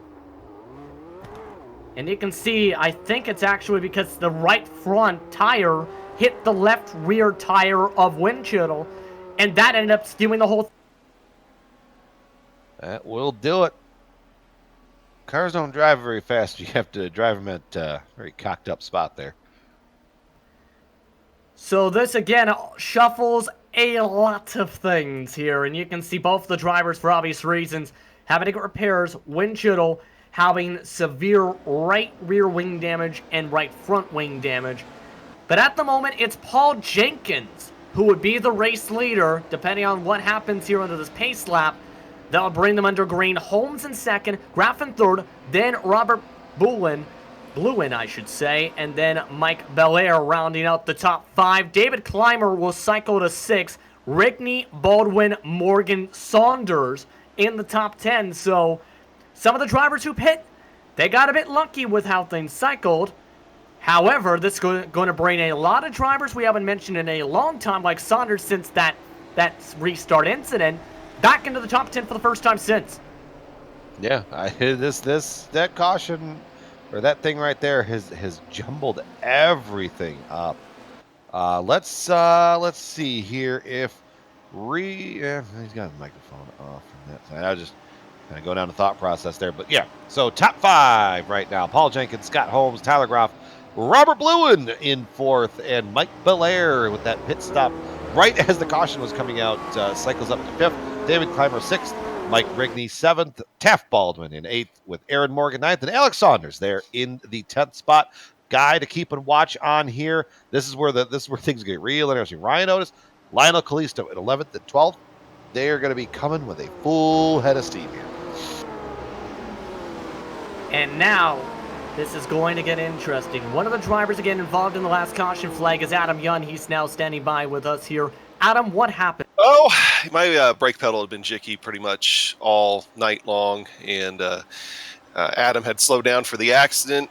I saw that he slowed down, honestly, a little bit late, but with enough time still to react, and then everything just kind of locked up and carried me right into the wall. So at least it didn't get anybody else involved, because Dean was already kind of up there and flipping and stuff. So, but we were in a real good spot. On pit strategy, everything else, my strategy of staying in the back till the end was really starting to pay off. I feel like, especially if we would have got green, and well, you know how things go in these things. One little thing can change your entire night. Adam Young with us from Riding Shotgun is currently now in the garage area in 26th position. The driver's about to get back into racing here with 26 laps to go, with Paul Jenkins leading them to the green flag.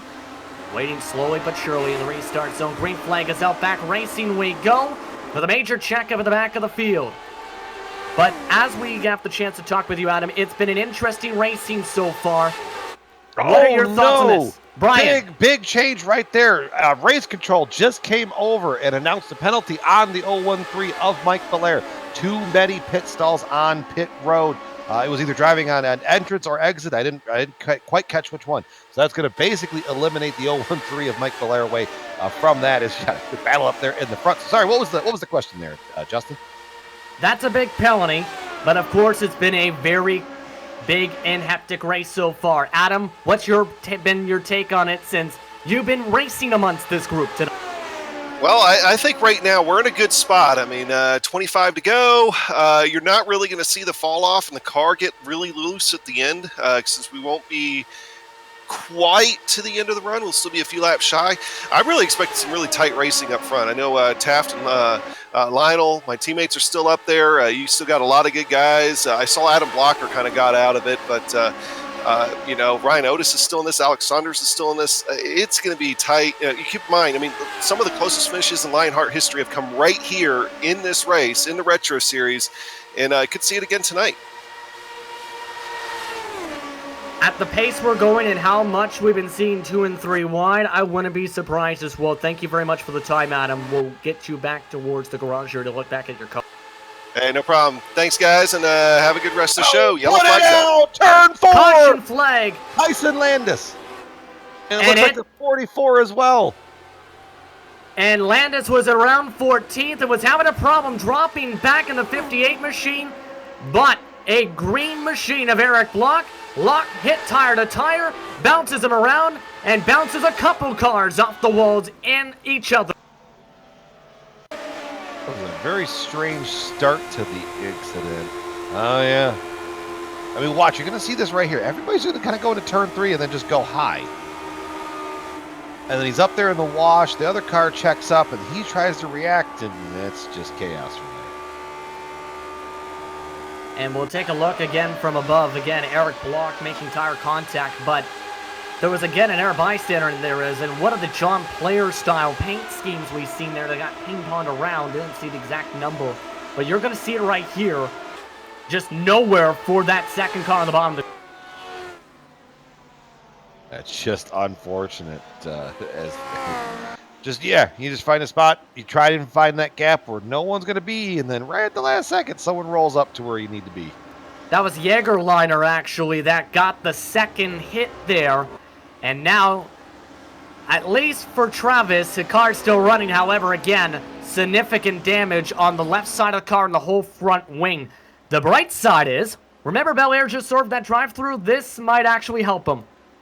Definitely going to keep him close to it, but not going to be able to recover. It's still going to be in the back of the field, yes, but on the bright side, it's better than being 37 seconds back, Rob. That's very true.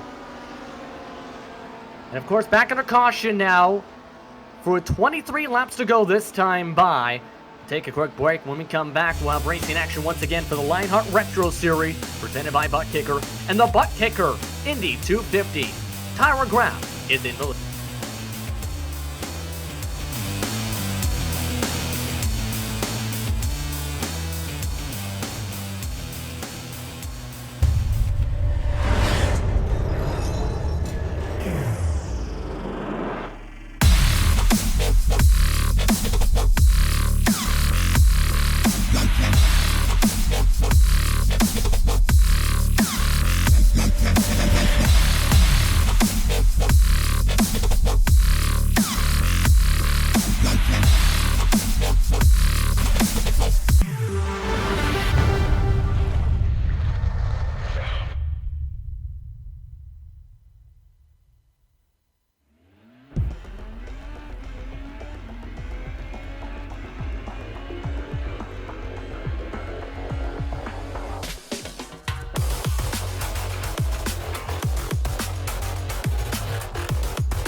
The Sim Pit is an entertainment channel dedicated to the world of simulated motorsports. The Sim Pit is a leader in providing the sim racing community with news, reviews, interviews, DIY pieces, and instructional videos to make sim racing a better experience for all. Check us out at thesimpit.com or go to YouTube and just search for The Sim Pit.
Welcome back, everyone, to Indianapolis Motor Speedway for more coverage of the Butt Kicker Indy 250. It's been a wild third annual running of this event, and the recycled hearts machine will lead them to the green flag of Tyra Graf with 21 laps to go after a caution flag bunched things back up once more. He'll be controlling the field with Holmes Jenkins along with Lewin inside the top four. Climber rounds out the top five. He's onto the accelerator. Green flags back up the air once again here at the Brickyard. And a clean restart, the cleanest we've seen all day inside the top 15. A much better restart there from everybody. Yep, race control just announcing a drive-through penalty for the 66 of Eric Blockford. avoidable contact, which, I mean, that caused the wreck. So, I mean, that's pretty straightforward and easy call from that standpoint. Again, Eric Block was the driver who had the tire-to-tire contact before causing that, what turned out to be a two significant car involved wreck. But right now, Graf is controlling the bottom side. Scott Holmes is in second, controlling the top side. And again, David Clymer has been constantly inside this top five in the second half of the race. Started inside the top six after qualifying and is looking for the race lead. 3 wide down the bottom side. Give the lead lap to the 46 machine of Clymer as he rides the bottom side once more while Graf cuts back in. As he's climbing up the pylon there, going from fourth to first in that last run. Now he's in control of that bottom lane that I think is kind of going to be the coveted spot. But looking just up here of the iRacing iFlag camera right above Paul Jenkins' head, going down this long back stretch. You kind of just see a little bit of weave. Just kind of see as they're going 3 wide there in front of them. And then they go off into the corner there, and everybody just kind of shoves out. But it looks like Clymer and Graf being able to run on the bottom, though. That could be worth noting here as this run moves on. I mean, if the guys are just going up there to try and find somewhere to run, or if they just legitimately can't. But look just beyond there, that white and red car, the graphics on the side as the sponsorship, that's Ryan Otis. The pole sitter tonight had the early run, the early battle with Saunders, that purple machine that's right there in front of him as well. And they're just slowly working their way back up. So I don't think we've seen the last of the 95 or the 13. Otis currently in 9th position. Watch him again in that red and white machine. And again, Saunders, the pole sitter tonight with the track record, is still riding along to the bottom side now. 3rd car in that line in the 13 machine. Now it's going to get curious, though, with Saunders. This is the first time we see him in the lead group now in a green flag situation since getting that damage. How will it affect him to try and make moves, do you think, if at all, as we continue to see Graf make moves now on Clymer to lead this lap? That front wing is bent up. And he's making it work, though. So, I mean, if he's made it work to this point, I can't imagine that, magically being out front is going to make that all that much worse.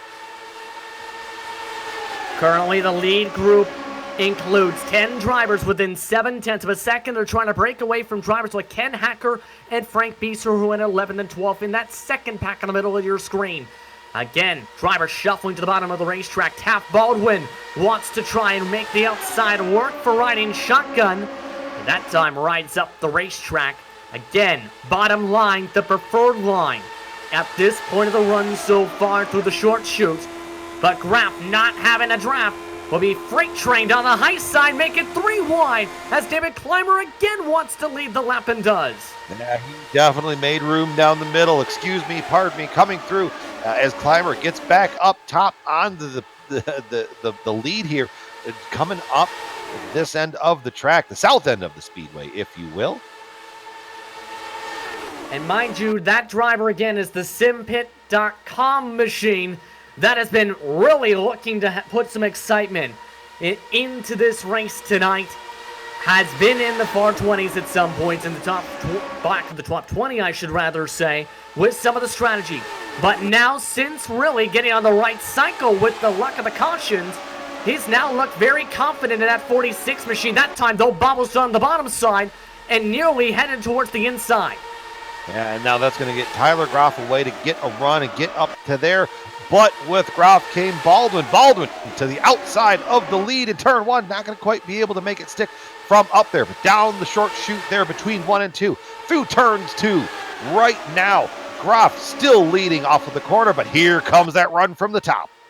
But look at how the sky is turning out. You can see it's getting darker. The clouds have come out. The track temp has dropped about 10 degrees from where it's been much of the race so far, coming to 15 laps to go.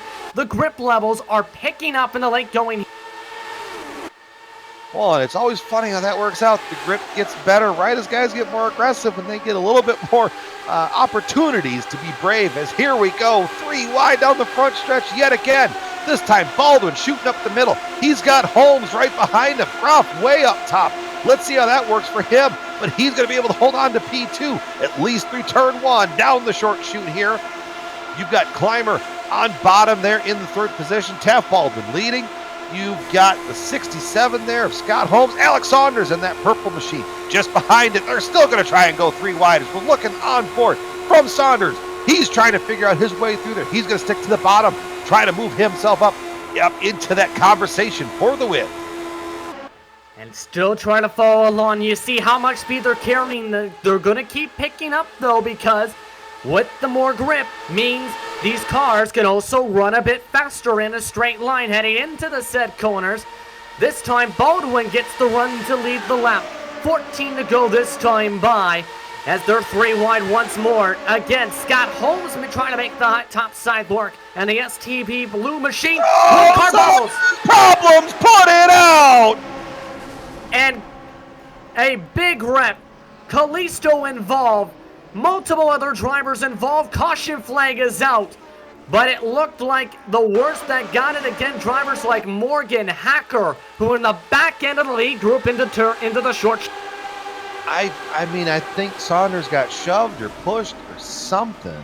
And then once it made that reaction and the car hit the apron down there below the short chute, that just de-wedged it. He went shooting straight back up. Kind of just like what we saw earlier with Finian and then Maul. And I think this is going to be the onboard here. He's going to get this run down the bottom. Yeah. He definitely made contact with the side pod. And you can see the results there. Let's take a look at this from an error on board. And this is towards the back end. This is Mike Belair, who was way behind, trying to battle side by side, then sees, oh, smoke. Yeah, it just kind of, I'm looking at it again, and I feel like, oh, Tyler came down, and Saunders kind of came up just a little bit. I feel like that's what kind of contributed to that accident. But now, I mean, with race control's eyes looking on, you know, if you're Tyler Groff there, you're a little nervous in that position. Groff still in 4 for the time being. You can see on board, see that contact with his left side pod before what is going to be at least 4 or 5 drivers involved, with the caution flag coming to 12 to go.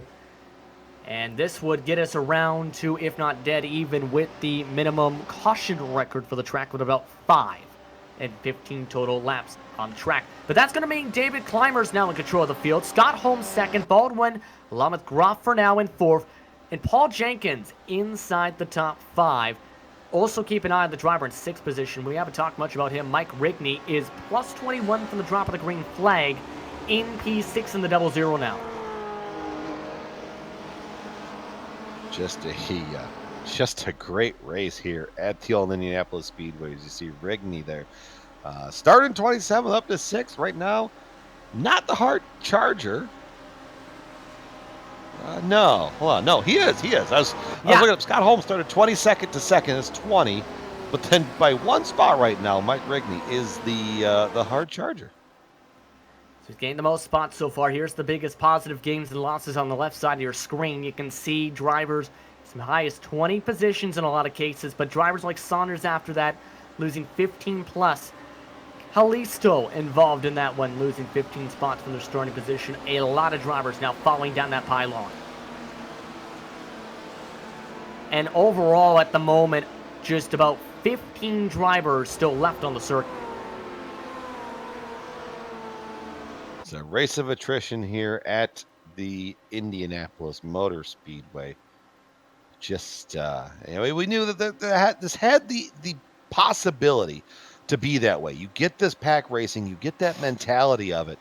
I mean, that's just where, these accidents are just going to end up happening. It's when you're close quarters and everything like that, it's just, sometimes you just got nowhere to hide, nowhere to run. And at the same time, you don't want to be that person that, while hiding, has someone find you and drop a car on top of you or something with bad luck or anything like that, to say the least. We're going to have a restart, though, with 10 to go. Mind you, there are no green-white checkers in this series, so there is the chance this race finishes under caution. That happened last season, coming to the finish of this event. That race last year was where Saunders won the butt kicker in D250. But when they did come to the green, It was Wardlow that won by just under 2/10 of a second over the man in P7 in Ryan Otis. So there's a lot that can happen here, Brian, is what I'm trying to say. Oh, yeah. Just because you got 10 laps to go, that's 25 miles here around Indy. That's still a long time for something to happen here. I mean, we are going to be restarting with that in mind. And I would say because we don't have the green-white checkers, you're probably looking at your point of no return lap is about 4 to go, is probably where you're not going to be able to get this race restarted. So that could change your mindset. You can't really necessarily afford to wait till the last lap and try and act on the element of surprise, because if you get to 2 to go, there's a caution. And then you're stuck where you're at. Or, because all you got to do is get to that white flag. And as soon as the leader takes the white flag, all bets are off. And that's when I think this thing, if we can get to that point, is going to get real crazy. I mean, either way, at 10 to go, I think we're going to see a lot of crazy here, depending on how things cycle out. We've seen 3 wide battles into turn 1 and 3, a majority of the night so far in this race. Will that be the case heading towards the checker flag? We're going to have to wait and see. Again, David Clymer is in control of the field in the sim pit machine. Again, he'll be followed here by Holmes, Baldwin, Groff, and Jenkins, rounding out the top 5 as they work their way to the short chute in 3 and 4. Who are you keeping an eye on real quickly, Brian, for this restart? Looking at Tyler Groff there in the 4th spot. I feel like he's got the moves to be able to make it work, but I'm still keeping an eye on Otis. He survived a lot, started from the pole, went to the back, and worked his way back up there. So I'm looking at Ryan Otis in that white and red, very familiar paint scheme here around the Indianapolis Motor Speedway if you are an Indy fanatic from a historical standpoint. Pace car is off. Race cars are off. David Clymer is off and away with a big jump to the green flag. 10 laps to go for the butt kicker Indy 250. Clymer getting that big jump, but you know, if anybody that's run any kind of plate races, you're going to find out you don't want to be that far ahead, because what he's going to find very, very fast is he's going to find some company, and here they come. They're going to try and split him. He's going to try to defend. Clymer to the bottom, and here they go. Baldwin and Holmes going to the outside. Groff looking for a spot to go, and he's bringing Paul Jenkins with him, going into 3. It was a difference of 5-6 miles an hour coming off turn 2 to allow that pass, and Taft Baldwin's now in control of the field. How long can he hold on to the race lead is the question now. Still 9 laps to go on the racetrack as he rides the bottom side. Holmes works the outside. Make it 4 wide coming down the front stretch. 4 wide down the front stretch across the yard of bricks. That time, give it to Tyler Groff. He's got the 46 to his inside. He's making it work, and everybody makes it work through turn 1. 4 wide at Indy is an amazing thing. They're still about 2.5 wide. Gonna be 3 wide now for second spot. Groff trying to hold on to the middle. Clymer holds on to the bottom spot for now. Trying to work on the top side still with Scott Holmes. He was trying to use that line all race long. Paul Jenkins now trying to find a way through. He loses some momentum on the top side as they continue to shuffle around. We've seen 4 wide this past time by. But look on board the iRacing flag camera of Paul Jenkins as they go 3 wide once more as Holmes will lead this time by with 8 to go. Holmes is going to get up to the top and making that top lane work. This is what I was talking about earlier. If you know that you can get that head of steam as Tyler Groff, he tries to slam the door on Clymer, and Clymer took a foot in there and said, "Nuh-uh, not today, Junior." That's what shoved that all up. Here comes Groff with a run. He's got to try to be offensive and defensive, because you got to attack from the bottom and you got to attack from behind and try to attack the guy in front of you. And Holmes is going to have a problem. He ran into the back wing of the driver in front of him, and Groff, he's now got some minor right front wing damage. That's the second car on the top line that's now going to have to deal with damage in the 67. Off of turn 4, down that front stretch yet again. They're going to go 3 wide down the middle again. Here comes Scott Holmes. Give it to him this time. Going off into turn 1. They're still trying to sort out who's going to decide. I think the players are made right now at the front end of this field, but I still think that, you know, there still could be a surprise that jumps out of there. Look at that Mike Belair back there. Remember, he got that drive-through penalty. The caution saved him. You were right, Justin. And now he's back up sniffing the lead pack. Last time by a 47.509, and still trying to find a way to cut through there. Still 2-3 wide at the front of the field. 6 laps to go this time by for the butt kicker Indy 250. Climber still trying to find a way to hold on to the bottom side to defend, but Baldwin again gets the run off the corner. Carr still trying to shuffle on. Graff looking to be the most aggressive in the 26 machine into the middle line. Back to 3 wide to the towards the short chute once more. Well, remember Tyler Groff in there. He's got no dog in the championship fight. He's just here for the title or for the prize and the glory of winning at Indy. He's settled himself back down, slipping up through the middle there. Was 4th on the last go around, or 5th actually, and now he's working his way back up, trying to pull a little bit of draft. Coming down the backstretch into turn 3. This is where I was talking about earlier, guys. Oh, and Tyler Groff goes around with the wiggle, and the caution is out. And now this is going to get interesting. Scott Holmes involved. Caution is out, coming up 5 to go. And we might have not reached the point of no return, so this might get interesting after Graff lost control with a bobble in the middle of The same thing that has undone everybody in those single car incidents. It gets into the corner and the car just steps out just a little bit. 5 to go. Oh, it's going to be close. We might get this restarted. We might not. And this is where the point of no return gets very interesting here. You can see Wardlow having to take to the grass to avoid the contact. That gets him up to 11th spot now after he's had a quiet run. Remember, he's got a victory in this event. But again, drivers on light fuel, older tires have constantly been bobbling in those corners all day. It's going to be curious to see here. You know, they're on 5 to go. If they get the 2 to go, I mean, I think it's either going to be a 1 or a 2 lap shootout. And either way, that's going to be a lot of hecticness here. If you're Climber now, who is going to be the control car if we do restart here, what do you do? Because we've seen how much he's trying to jump in front, but how much the drivers behind have reeled him back in by the time they've reached turn. Yeah, if you're David Climber, you're sitting there you're sitting there in the car going, I don't want to lead right now. I don't want the lead.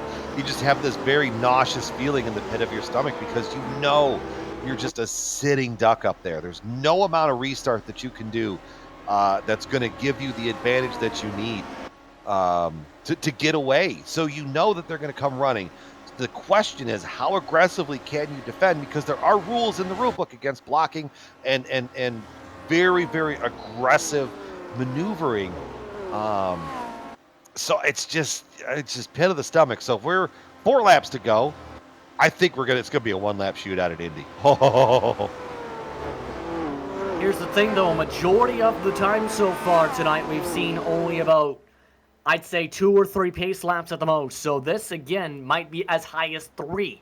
But one of the drivers that was making some hardy cuts to the field before that was Mike Belair, who is now to 3rd spot in the 0-1-3 plus 17 now, again making up for that drive-through penalty from going through too many pit boxes earlier tonight. He's got a good shot here. What are you thinking if you're him or drivers like Taft Baldwin or say even Ryan Otis, who are still in 7th? Otis is a very, very smart driver, and I don't think he's going to cost himself points when everybody chasing him in the championship is had a bad night or is not here. So if you're Otis, you're going to be very smart here, and you're not going to put yourself in a spot that you're going to cost yourself points. So I don't look for Otis to make a big maneuver back there. Where I think the big run could come from could be Paul Jenkins, Mike Belair, Ken Hacker, or Mike Rigney. That's where if you get these guys stacked up in front of them, you can see that huge run of momentum. But I think still this race could come down to Climber, Baldwin, and Belair. And what it's going to break down to is off of turn 2, who's going to get the run. Now here's one thing to note. You can see that ticker that is off the pace car for that 4 to go total. The drivers getting across the stripe are coming to lap 98, it looks like this time by though. 1 degree, 2 lap shootout. So it is, yes indeed, going to be a 2 lap shootout. for these cars. Well, that changes it around. Now, if you're Climber, you could rest assured, because if you're going to get 2 laps out of it, then you know it's going to be a little bit okay. You might be able to lose some position, but then you know you can attack back. I still think, though, I mean, you could see a surprise run from someone in that back half of the top 10. I just don't know how this is going to shake out. It's going to be very exciting. I think Belair could definitely be in the power position, because if Climber and Baldwin get side by side, that's going to punch a huge hole in the air for Belair to get a run. Now, the problem that Belair is going to run into is what you do when you get that run. It's kind of like a dog chasing a car. What happens after you catch the car? Well, you hit the car. That's one way to make passes, go through them. I think I missed the metaphor. But in all seriousness, we're about to have a crazy one. It's going to be good. Hold on to your hats, everybody at home. Do not get up. If you have to go to the bathroom, hold it. I promise you, this race is going to have a thrilling conclusion here. Who's going to take the checker flag? We're about to find out. A crazy 5 miles to decide who wins the 3rd annual Butt Kicker Indy 250. About to get back underway, David Climber in control of the field. Taft Baldwin, Mike Belair inside the top 3. Jenkins, Hacker, Rigney, Otis, and Corns round out the top 8 positions. Pace cars off the track. And let's see how Climber handles this one. He's been early a majority of the restarts tonight. This time he'll stack them up. Green flags up in the air. We're racing once again at the Brickyard. 2 laps to decide it. Oh, Climber did not get a great restart. He's going to have Taft Baldwin right on that rear wing, coming through turns 1 and 2. The point of no return here, kids, is going to be if they can get around to take the white flag. Then we know that this race is going to end under the green flag conditions. Here comes Baldwin trying to make the run to the outside of Climber. Where's Belair going to go as they go down the backstretch, sniffing down to the bottom? He's going to try to go to the middle, maybe go up to the top. Baldwin gets up to the lead for now, but it's 3 wide. Belair trying to ride the high side in the 0-1-3. He makes it stick. And the Quebec driver moves up to 2nd. Can he try and get up to the lead, though, as the white flag waits for him up in the stand? If they get to the line, the race is official. Hard racing, 3 wide. Woo! Baldwin bouncing off the tires and side pods. White flag up. This race is official.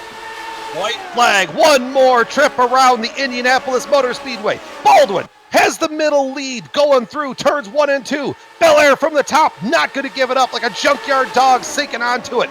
Climber on the bottom, his spot is made. He can only defend to where he can drive. Here comes Jenkins working his way through the middle. There's still going to be 2 by 2. Now they're going 3 by 3. Where is this going to go? Going into turn 3. And Belair rides the high side. Contact and around goes the leaders. This is going to be Climber. Multiple cars up in the fence. Climber able to get clear. Jenkins and Otis also come through. But can Climber make it to the checkered? Yes, he can. He'll win the 3rd annual Butt Kicker Indy 250 and a phenomenal finish. Wow.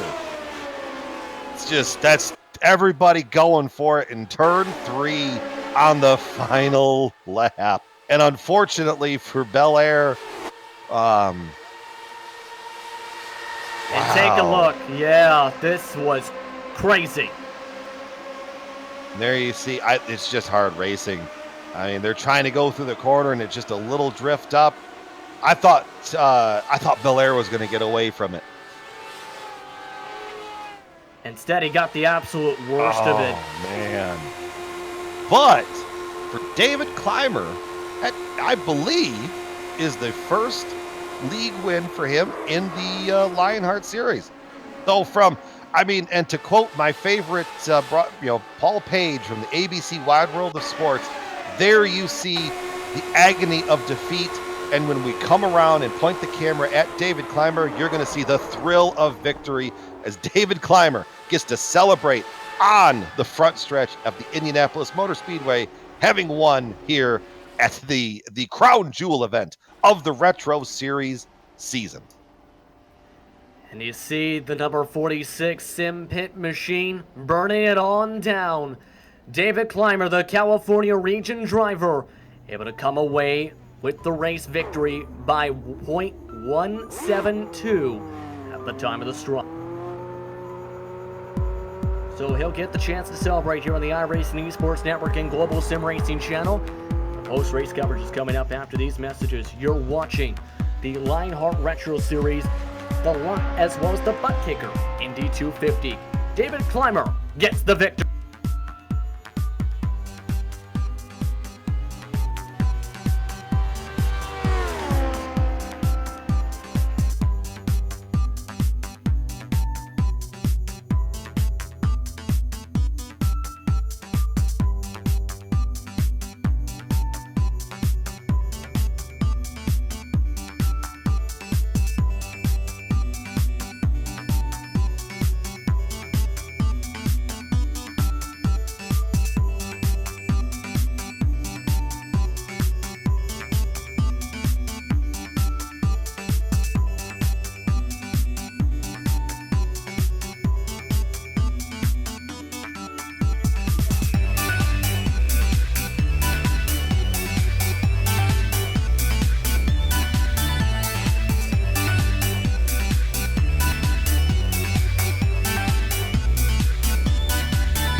Welcome back, everyone, to the Indianapolis Motor Speedway in Speedway, Indiana, after a wild edition of the butt kicker Indy 250 in the Lionheart Retro Series here on the iRacing Esports Network and Global Sim Racing channel. Justin Prince alongside Brian Yazik.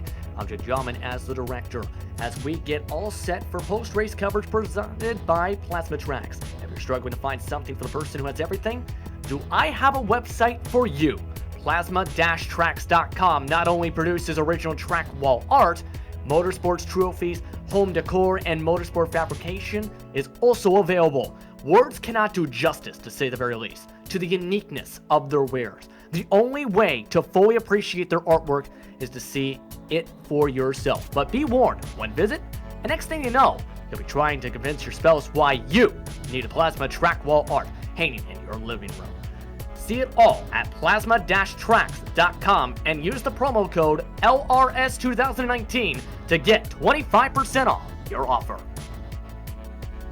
With that, it's time to look at your final rate results. These, again, unofficial, presented by, well, it just so happens to be SimPit. The SimPit machine comes away with the checker flag by just about 0.2 of a second. That is a race record for Paul Jenkins. Ryan Otis came away third, with Ryan Corns in the top 4. Eric Block, remember, he had to serve a penalty after having avoidable contact, but that big one moved up to 5th. Robert Bluen finished in 6th. He had a rough race. At one point, he was actually a lap down after taking an early pit stop. Dustin Wardlow finished in 7th. James Paulson 8th. Mike Rickney in 9th. And Taft Baldwin, who was in the conversation for the race lead, had that contact with Mike Belair, Brian, but finished in 10th as a result after that crash. Yeah, Belair there in 11th, Ken Hacker in 12th, Travis Yeager Liner in the unlucky 13th spot with Chris Lanini 14th, doing the best he could with wing damage most of the race.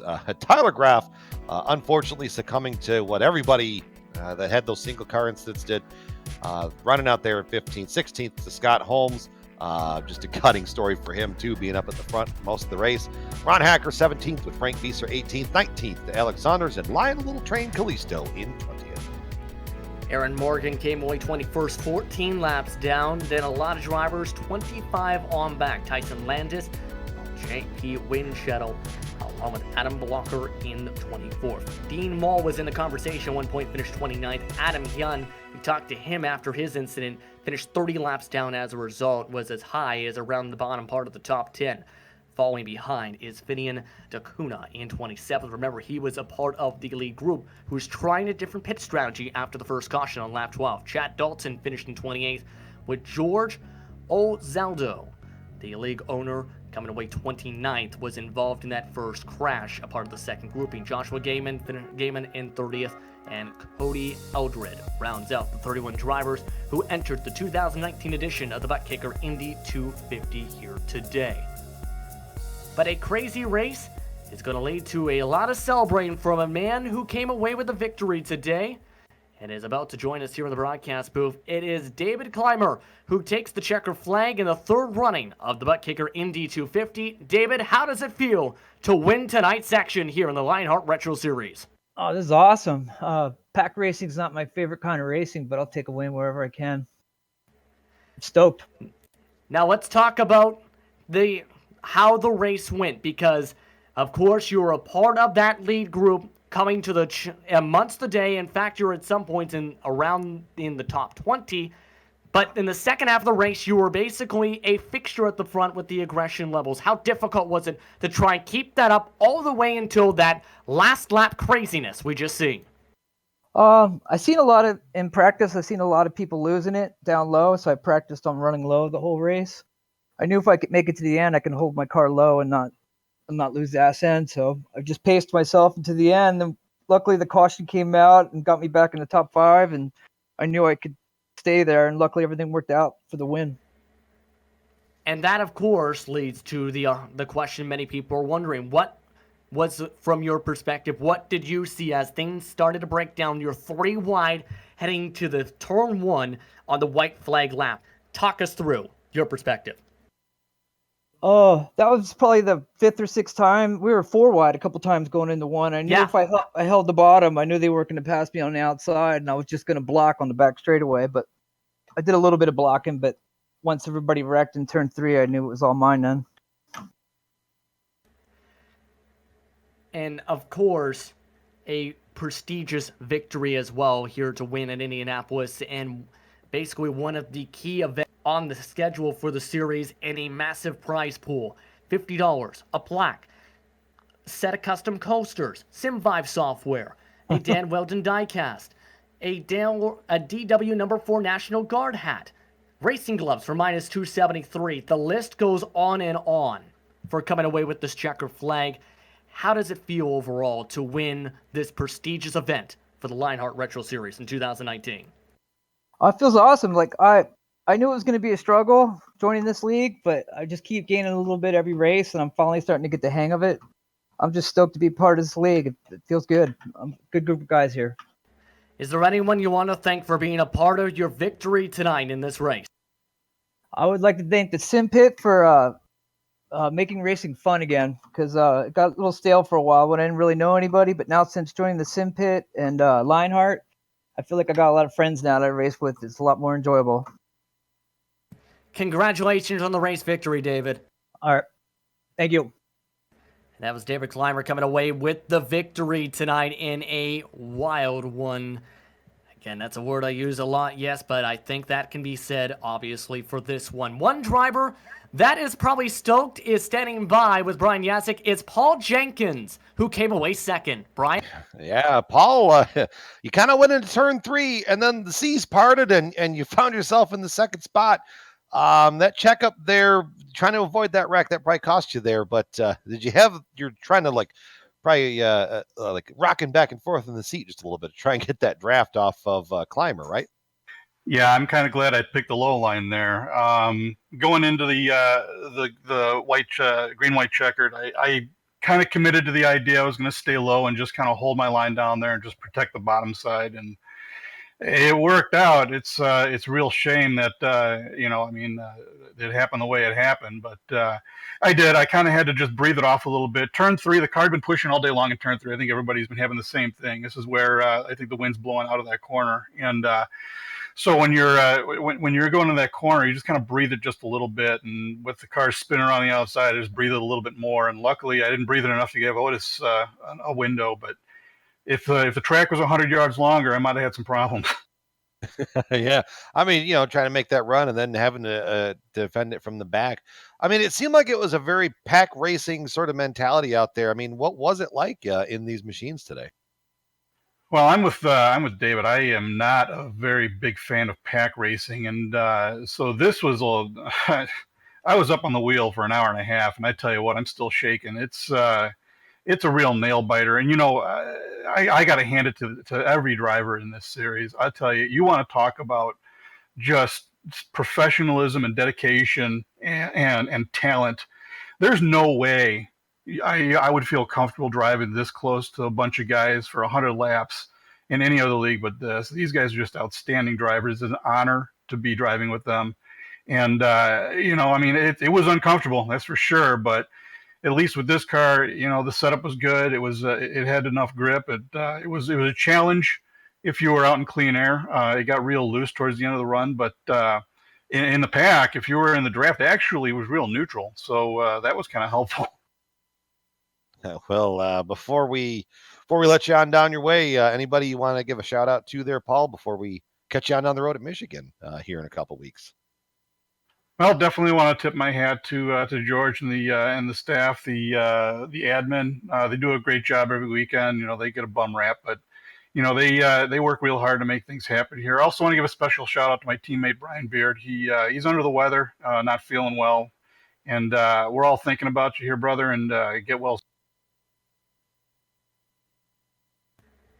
That was Paul Jenkins coming away second tonight. Thank you very much for the words there that he was with Brian Yasek. The man now in third position, though, was a driver who was amongst the lead pack in the early going, was a part of the different strategy group, but was able to work his way to a top 3 once more. Ryan Otis is standing by with us here. Ryan, how are you feeling after what is a race that was described by some competitors as insane?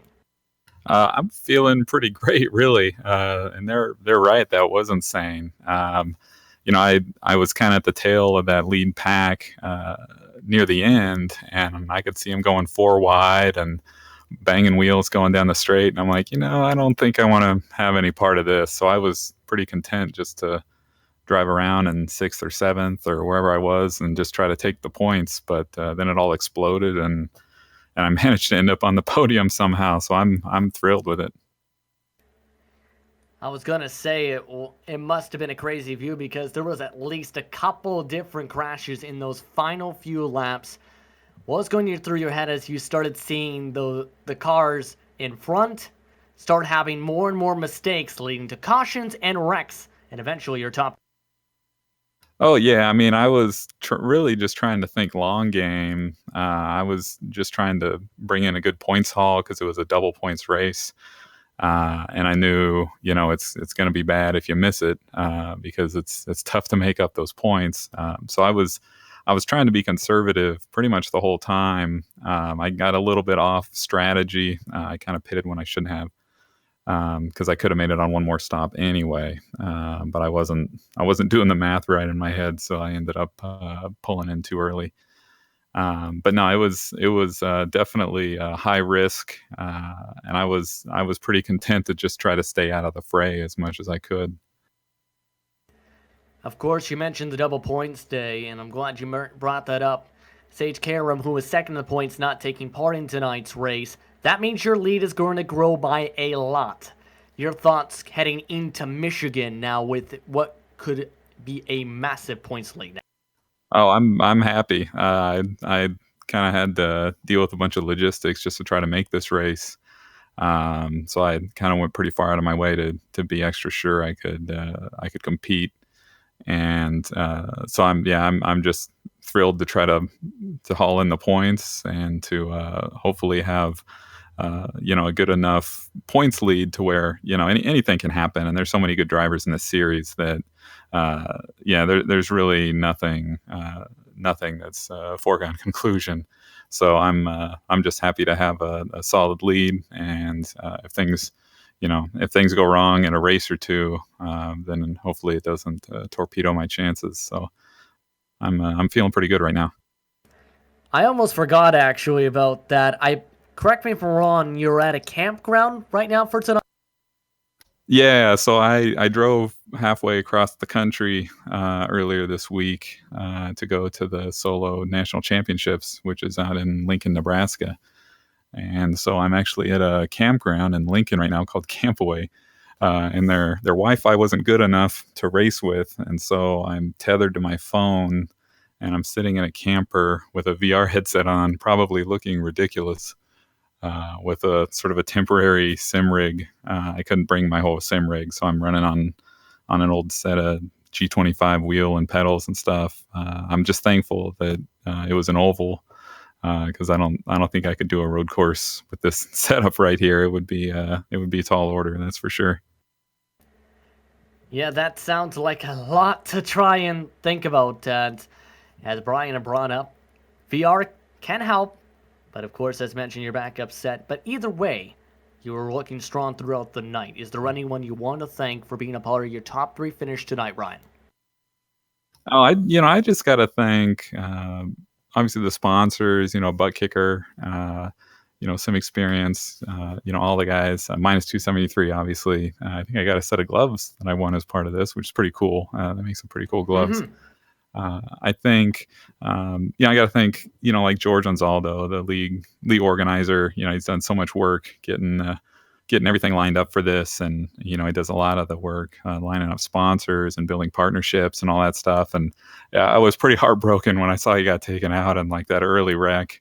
Man, that's tough. He puts in so much work, and it kills me to see him have that bad luck and just end up falling out of the race early. Yeah, it was rough to see that happen again. He was a part, I believe it was the second grouping in that incident. But on the positive note, you come away with top 3 and grow your points lead. Congratulations. Yeah, thank you. Thanks, guys. That was Ryan Otis coming away 3rd tonight. And Brian, your quick final thoughts before we say goodbye and prepare for Michigan. It was a phenomenal race. And if you liked what you saw here at Indy, Michigan's just going to give us more of the same here in a couple weeks. So stay tuned and watch us there coming up on the 19th. And I'm going to go catch my breath now. Okay, I'll let my partner catch his breath. But again, we'd like to thank one of our sponsors once again in Butt Kicker. Butt Kicker, of course, the title sponsor of tonight's race, provide its products add instant immersion to any game. Unlike a subwoofer that moves the air and in turn loses accuracy and force, Butt Kicker products move actual mass, producing a haptic immersion that's powerful and accurate. Butt Kicker products add that missing driver to car connection, bringing more realism and immersion to your sessions. See all your the family of products available at thebuttkicker.com and use the promo code LION25 to get 25% off your order. Once again, I'd like to thank series organizer for tonight in George Anzaldo for organizing what has been a great series, as well as the many other sponsors that are on your screen right now that are a part of the Lionheart Racing series and its family members It's been a heck of a race tonight and a heck of a season across the entire Lionheart Racing series and its schedules. We also like to thank our software and hardware providers that we use for a broadcast that you can see now listed up coming up on your screen, with additional thanks to Julie Lawn, who provides our wonderful music. See the screen for how to get a hold of more of her great work.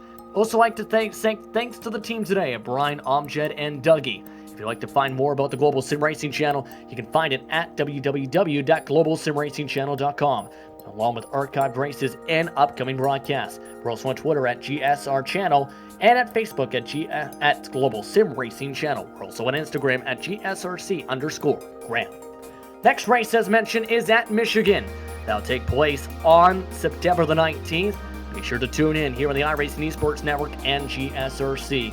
We also have a lot of upcoming races here on both the network, as for the iRacing Esports Network, I should say, as well as GSRC. You can see those on your screen, as well as on our website.